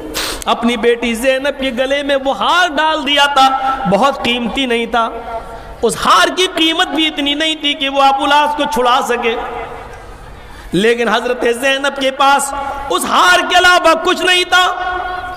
उन्होंने एक कपड़े में, एक रुमाल में, हैंडकरचीफ में उस हार को रख दिया और उसकी गांठ बांध कर अपने देवर से कहा, अबुल आस के छोटे भाई से कहा, लो ये ले जाओ और मेरे अब्बू को दे देना, मोहम्मद रसूलुल्लाह को, और कह देना कि आपकी बेटी ज़ैनब के पास इसके अलावा और कोई चीज नहीं है, अगर इसके बदले में मेरे शौहर को, अबुल आस को, अपने दामाद को छोड़ सकते हो तो छोड़ दो। रूह कांप जाएगी, रूह। यहाँ तो पहले से 150 पत्रकार बंद हैं, उनकी सुनवाई नहीं होती है, पेंडिंग में पड़ी हुई है। और बम्बई के एक भौंकने वाले की सुनवाई के लिए कोर्ट बंद थी, उस दिन भी खुल जाती है। और ये लोग हैं राम को मानने वाले, ये राम भक्त कहलाने वाले लोग हैं। इनसे पूछो यही राम की शिक्षा थी, यही राम की तालीम है। एक आदमी इनमें ऐसा नहीं है।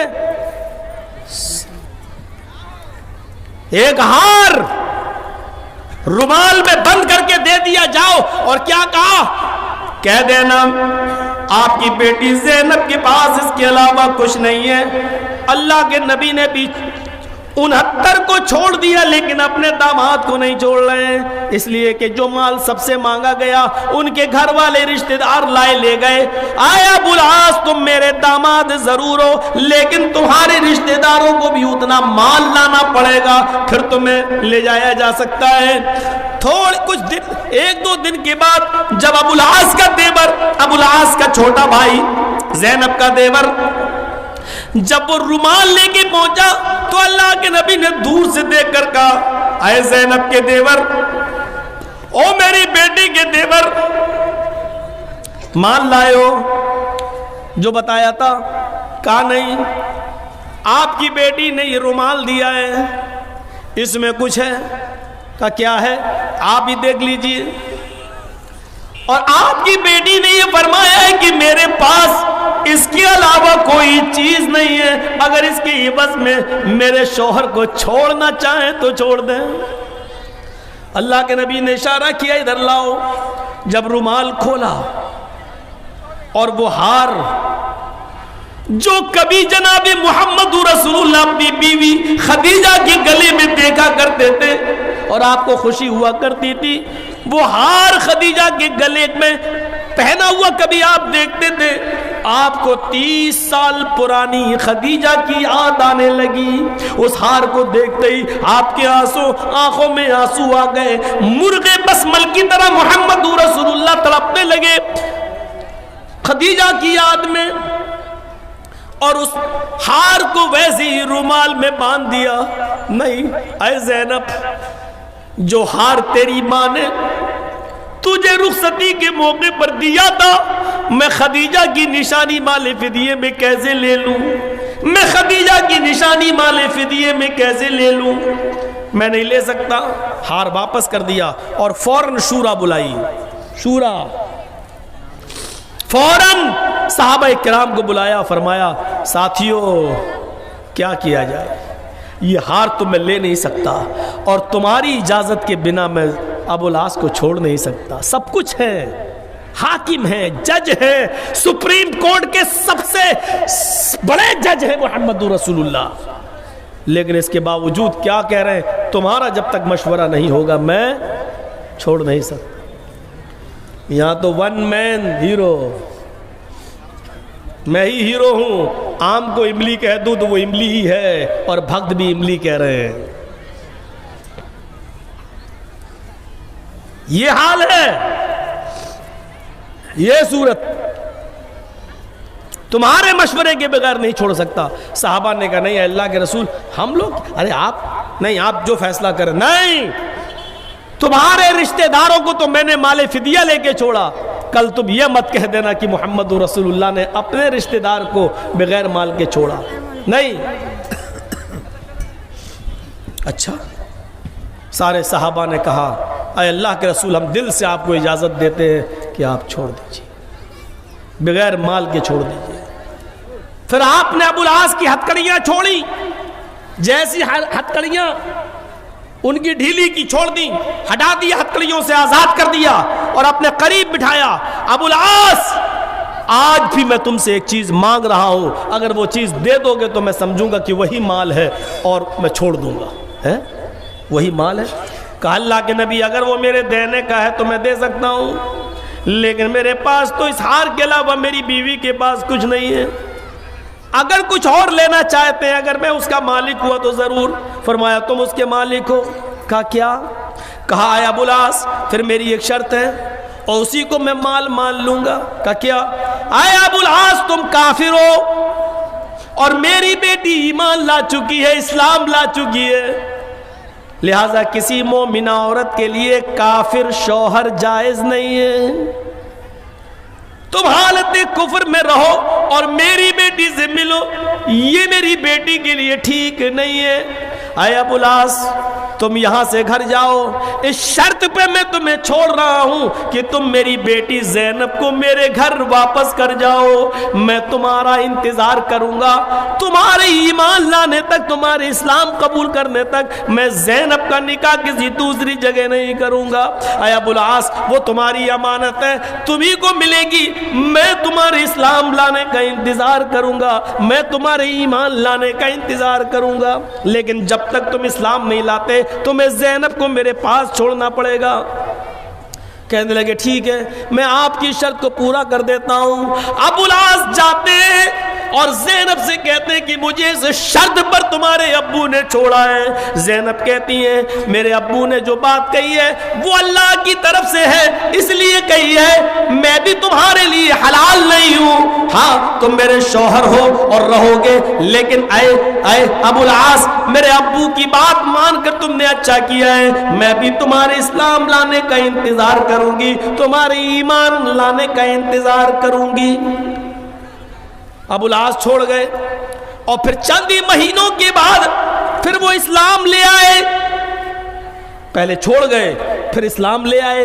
1-2 महीने के बाद जब इस्लाम ले आए तो अल्लाह के नबी जनाब मोहम्मद रसूलुल्लाह ने उसी मेहर पर, जो पहले मेहर उनका मुतय्यन हुआ था, आपने तजदीद निकाह किया, आपने उनका दोबारा निकाह पढ़ाया, लेकिन मेहर वही रखा जो पहले था। आए अबुल आस, वही पुराने वाले मेहर पर मैं अपनी बेटी को रुखसत कर रहा हूँ, अब मैं अपनी बेटी की विदा कर रहा हूँ। मेरे प्यारे भाइयों, यहां मैं सिर्फ ये बताना चाहता हूं कि आपने अपने दामाद के साथ भी इंसाफ किया है, सबको छोड़ दिया लेकिन दामाद को नहीं, और ऐसे ऐसे मरहलों से गुजरना पड़ा। जब सबकी इजाजत हो गई तब आपने छोड़ा। समन भी था, सबको बराबर की नजर से देखा करते थे मुहम्मदुर रसूलुल्लाह सल्लल्लाहु अलैहि वसल्लम। तो कितनी चीजें हो गई, मोहम्मद, मोहम्मद। आइए एक चीज और देख लेते, अहमद। विदाहमिद पुरुष महानिमादित्य वरुण तपस प्रस्ताव। विदाहमिद, अहमद नाम का एक शख्स आएगा। विद अहमद, अहमद नाम का एक शख्स आएगा। पुरुष इंसान होगा, महानिमा बहुत महान होगा, दित्य उससे बड़ा कोई नहीं होगा। महानिमा दित्य, इतना बड़ा महान पुरुष होगा कि उसके बराबर कोई दूसरा नहीं होगा। वरुण तपसा, अल्लाह का बहुत ही ज्यादा नाम लेगा। प्रस्ताव, जब वो आ जाए तो उसी के घर में चले जाना, उसी की कुटिया में चले जाना। अहमद नाम, अहमद नाम होगा, पुरुष इंसान होगा, भगवान नहीं होगा। हमारे बहुत से लोग भगवान भी कहने लगते हैं।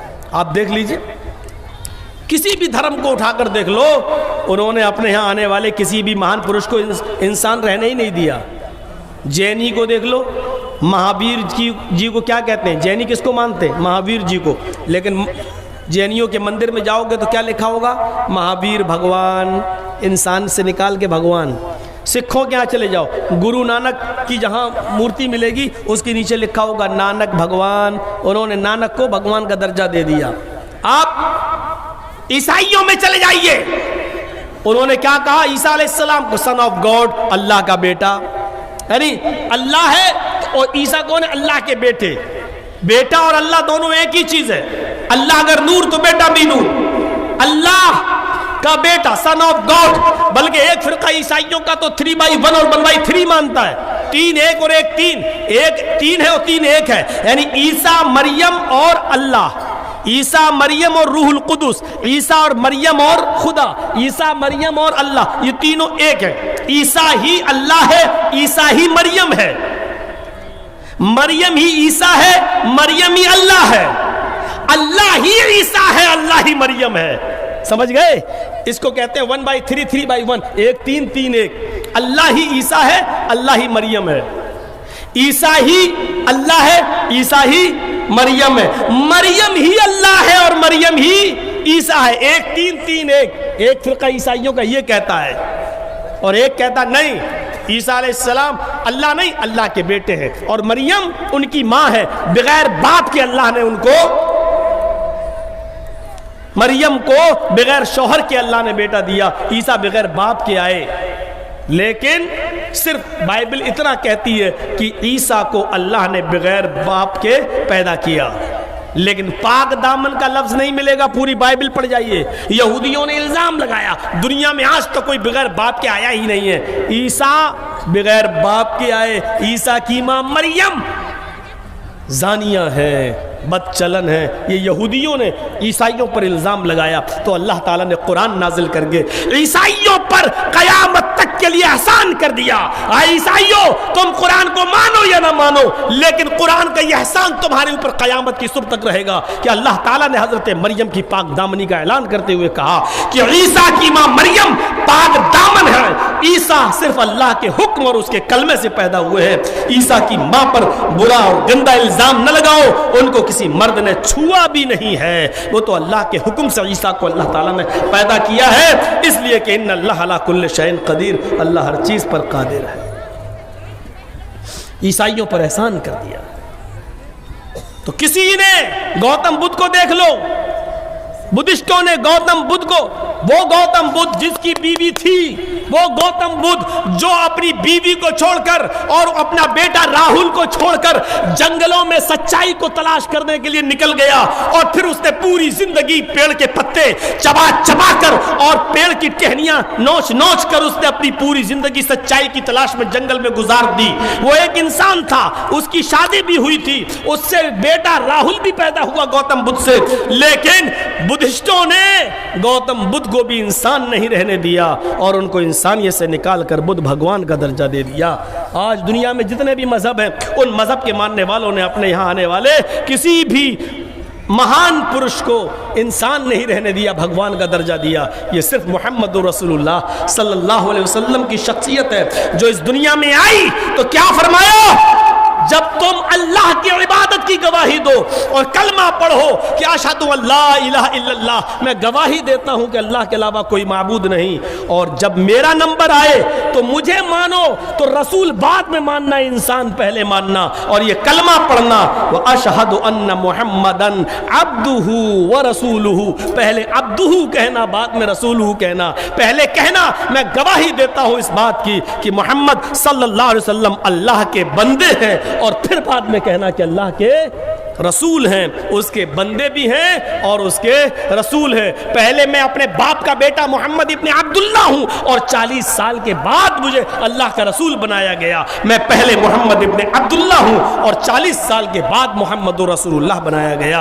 इसलिए मुझे रसूल मानने से पहले मुझे इंसान मानना, पहले मुझे अब्द मानना। जिसने मुझे इंसान नहीं माना, रसूल मान लिया, तो वो मुसलमान नहीं हो सकता है, और जिसने मुझे रसूल मान लिया लेकिन इंसान नहीं माना, वो भी मुसलमान नहीं हो सकता है। मुझे मेरे मुसलमान बनना है और मुकम्मल मेरी तालीमात के अंदर दाखिल होना है, तो पहले मुझे अल्लाह का बंदा मानना और बाद में मुझे अल्लाह का रसूल मानना। यह है कलमा अशहदु अल्ला इलाहा इल्लल्लाह व अशहदु अन्ना मुहम्मदन अब्दुहु व रसूलुहु। अब झगड़ा करते रहो चाहे कितना अल्लाह के नबी इंसान थे कि नहीं, अत्तहियात में बैठ के पढ़ोगे यही अशहदु अन्ना मुहम्मदन अब्दुहु व रसूलुहु। जो लोग इंसान नहीं मानते हैं, अरबी में उनको भी कहना पड़ता है अब्दुहु व रसूलुहु, अब्दुहु व रसूलुहु। इसलिए गालियां देना छोड़ो, मानते तो आप भी हो, ठीक है, उर्दू में या बंगला में नहीं कहते हो इंसान, लेकिन अरबी में कहते तुम भी हो अब्दुहु व रसूलुहु। और अपने मौलवियों से पूछ लेना अब्द किसको कहते हैं, अब्द क्या है, अब्द का मतलब क्या है। मेरा नाम अब्दुल्ला, क्या मतलब, अल्लाह का बंदा। और इबादुर रहमान जो आया है कुरान, वह इबादुर रहमान अल्लज़ीना यमशून, अल्लाह के बंदे तो वो हैं जो ज़मीन पर आजिज़ी और सुकून के साथ चलते हैं। अल्लाह ने हम ही लोगों को तो बंदा कहा है, इंसानों को बंदा कहा है। तो मेरे प्यारे साथियों, बंदा इंसान होता है, इंसान बंदा होता है। और इसीलिए अल्लाह ताला ने जब कुरान नाजिल किया, और कुरान जब काफिरों ने कहा ये तो मोहम्मद ने बना लिया सल्लल्लाहु अलैहि वसल्लम अपनी तरफ से, तो अल्लाह ताला ने वहाँ रसूल नहीं कहा, वहाँ क्या कहा, जब मोहम्मद बना सकता है, एक मामूली मेरा बंदा बना सकता है, तो तुम क्यों नहीं बना के लाओ, बना सकते हो तो बनाओ। व इन कुंतुम फी रैबिम मिम्मा नज़्ज़लना अला अब्दिना आए अरब के काफिरों, तुम तुम इस कुरान के बारे में शक करते हो और कहते हो कि इसको मोहम्मद ने बना लिया है, अपने घर में गढ़ लिया है। वो मोहम्मद जो तुम्हारे अकीदे के मुताबिक अनपढ़ है, उसको किसी ने पढ़ाया नहीं है। जब वो बना सकता है तो तुम क्यों नहीं बना सकते हो? फातू बिसूरतिन मिन मिस्ली, तो जाओ इस जैसी एक सूरत लेके आओ। अगर तुम्हें उस किताब के बारे में शक है, नज़्ज़लना अला अब्दिना, जो हमने अपने बंदे पर उतारी है। किस पर उतारी अल्लाह ने कुरान? मुहम्मदुर रसूलुल्लाह पर। लेकिन अल्लाह ने यहाँ ये क्या कहा कुरान में?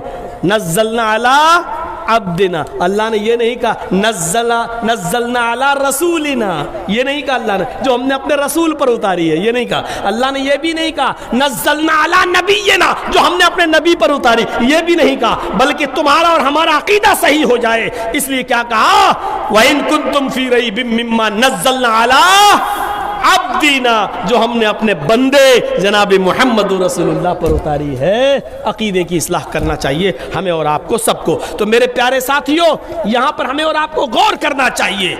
गौर गौर। तो बात आगे निकल गई।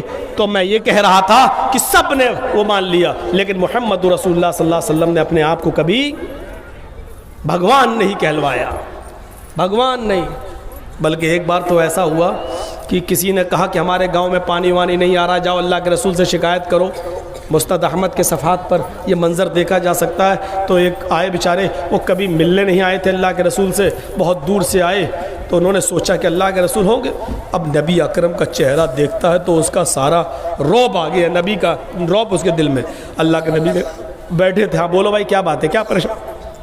जी वो अल्लाह के रसूल के सामने कुछ कह ही नहीं पा रहा। वो मेरे गांव में ये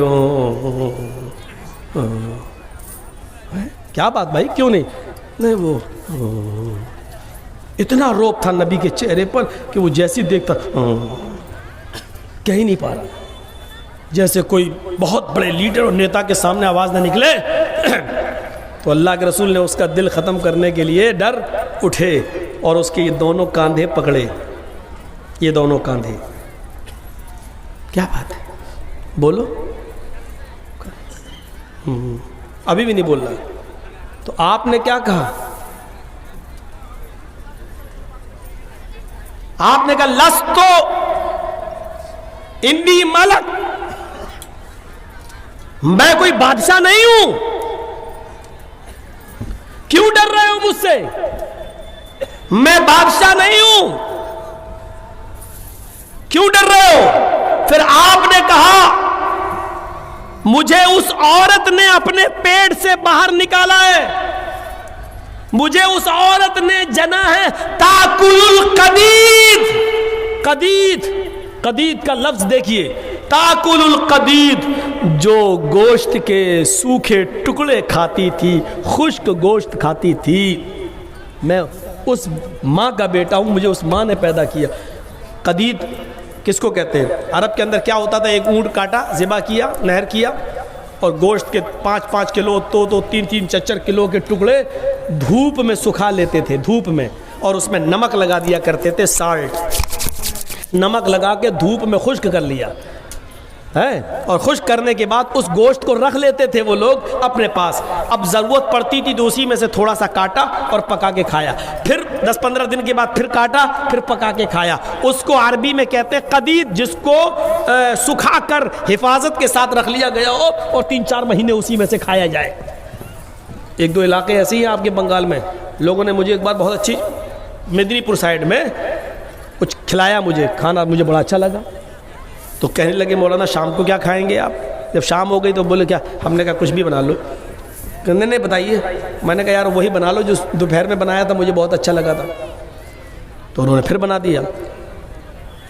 तो मैंने कहा क्या चीज़ है यार, ये हम लोगों के यहाँ नहीं मिलती। कुछ नहीं बोला, ये 1 साल पुरानी मछली है। जब उन्होंने ये कहा कि 1 साल पुरानी मछली हम लोग इसको खुश करके सुखा के रख देते हैं, तो अब तो लग रहा था जैसे वॉमिटिंग हो जाएगी, उल्टी हो जाएगी। मैंने कहा यार खाने के बाद बोल दिए होते तो पहले ही। तो कहा तो हमें आप ही पूछ रहे थे, आपको अच्छी लग रही? हमने फिर रखा रहा, फिर कुछ दूसरी चीज़ें खाई, तो लेकिन उसको बुरा भी नहीं कहा। तो नाजायज़ भी नहीं कर सकते, हराम भी नहीं कर सकते, वो लोग रखते हैं उसको हिफाजत करके। अब तो अचार भी बनने लगा। तो वही अरब के लोग करते थे, कदीद गोश्त को सुखा लिया करते थे और वो 4-5 महीने खाते थे। तो कहा क्यों डरते हो, ला तखफ, डरो नहीं, लस्तो भी मलकिन, मैं बादशाह नहीं हूं, मैं बादशाह नहीं हूं, मैं बादशाह नहीं हूं।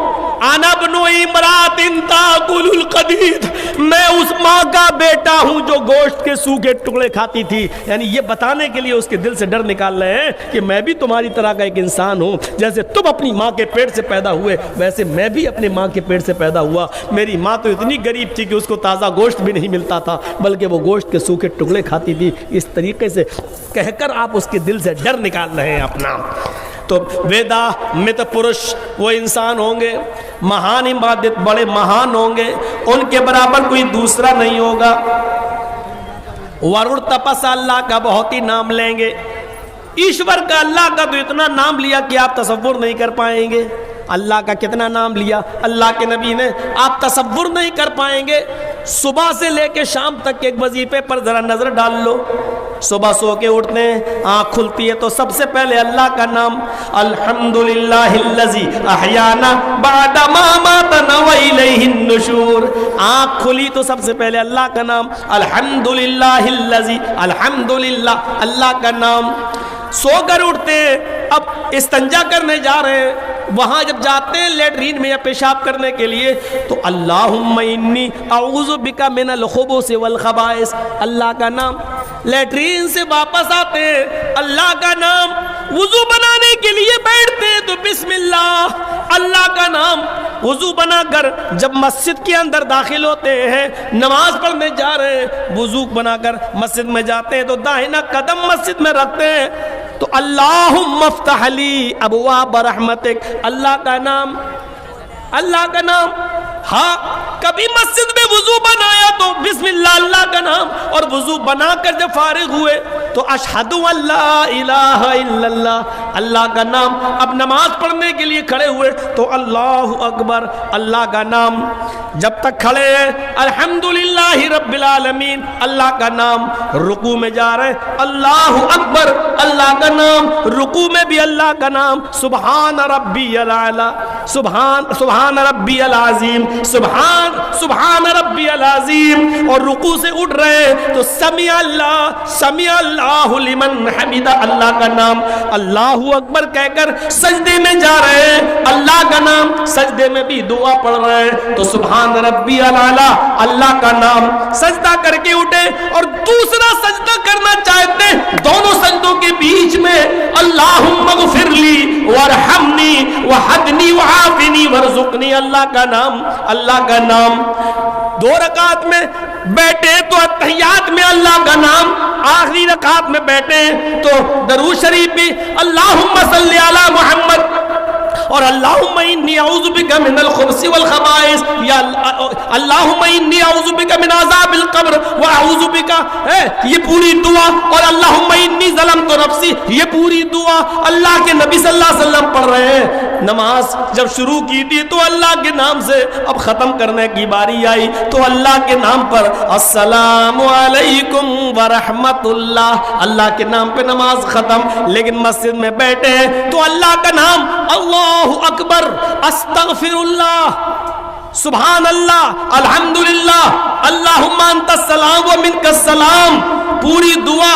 ला इलाहा इल्लल्लाह वहदहु ला शरीका लह, लहुल मुल्कु व लहुल हम्द व हुवा अला कुल्लि शैइन कदीर। सारी दुआएं पढ़ डालो। आयतुल कुर्सी, अल्लाह का नाम। चारों कुल, अल्लाह का नाम। मेरे भाइयों, आप नमाज पढ़ने के बाद अब मस्जिद से बाहर निकल रहे हैं तो मस्जिद से बाहर कदम रखते हैं तो अल्लाहुम्मा इन्नी अस्अलुका मिन फज़लिक, अल्लाह का नाम। अब घर में दाखिल होते हैं तो अस्सलामु अलैकुम व रहमतुल्लाह। घर से बाहर निकलते हैं, बिस्मिल्लाहि तवक्कलतु अलल्लाह रब्बी व रब्बुकल्लाह, अल्लाह का नाम। छत पे चढ़े या पहाड़ी पे चढ़े तो अल्लाहु अकबर, अल्लाह का नाम। ऊंचाई से नीचे की तरफ उतरे, पहाड़ी से या छत से नीचे उतरे तो सुभान अल्लाह, अल्लाह का नाम। यही दुआ है।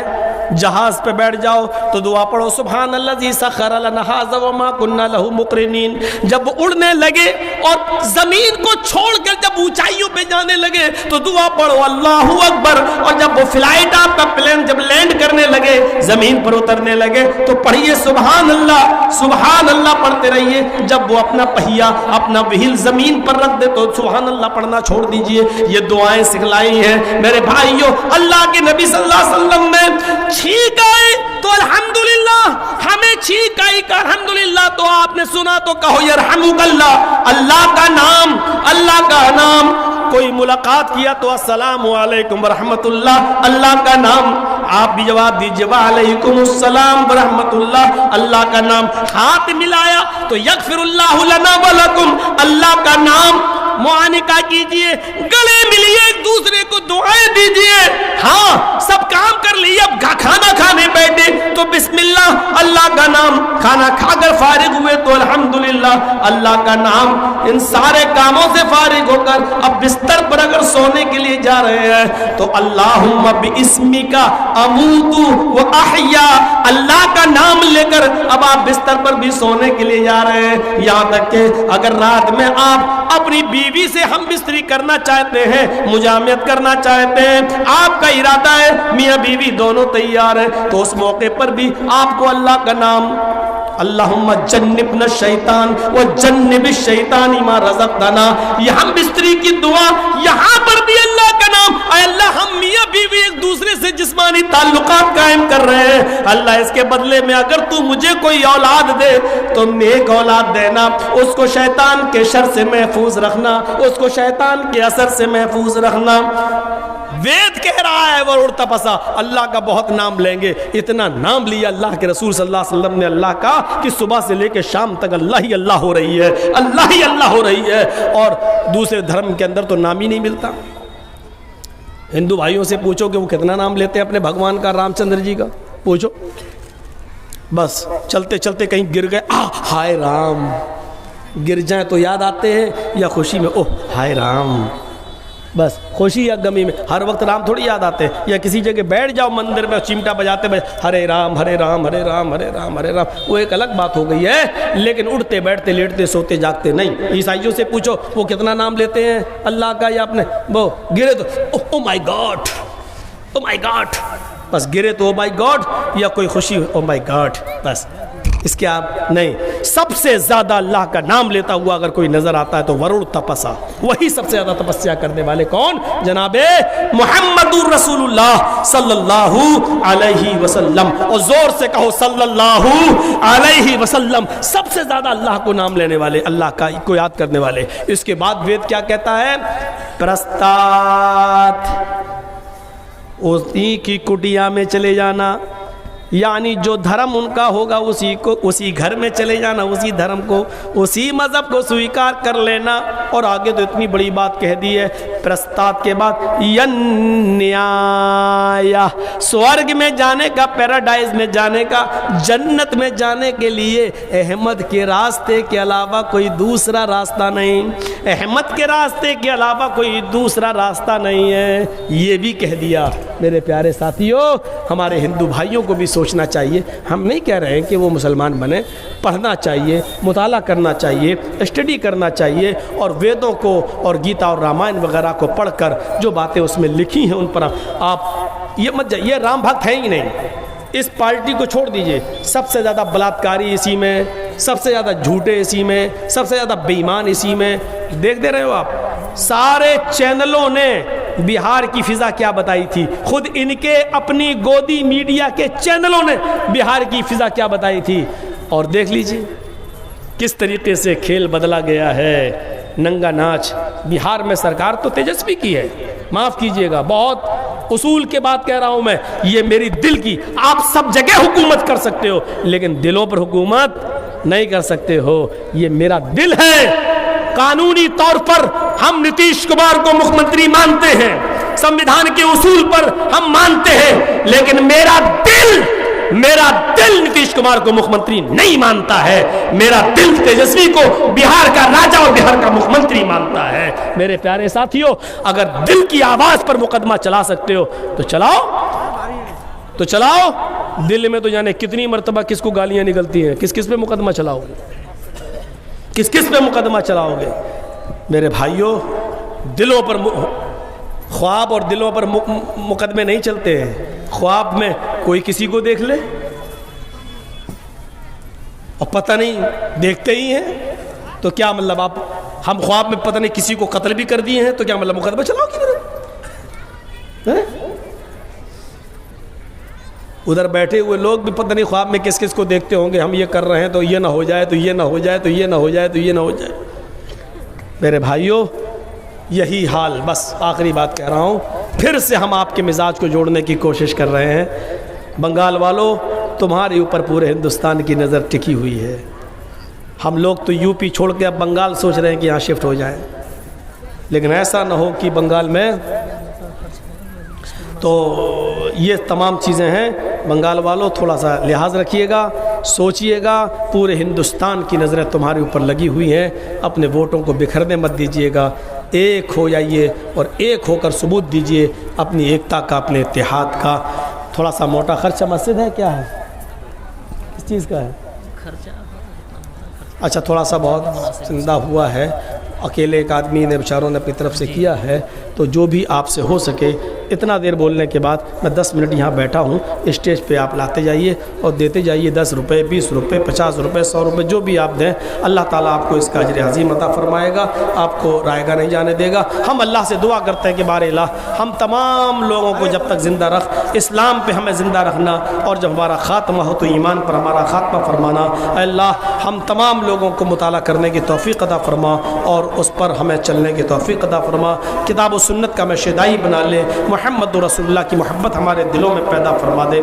आपसे फिर मुअद्दिबाना गुजारिश है, जाने से पहले आप मेरी आवाज़ पर लब्बैक कहते हुए कम से कम कुछ तो आप ताउन करते जाएँ। अल्लाह ताला इसका अज्र आपको ज़रूर देगा, आपको ज़ाय नहीं, इसका अज्र से आपको महरूम नहीं करेगा।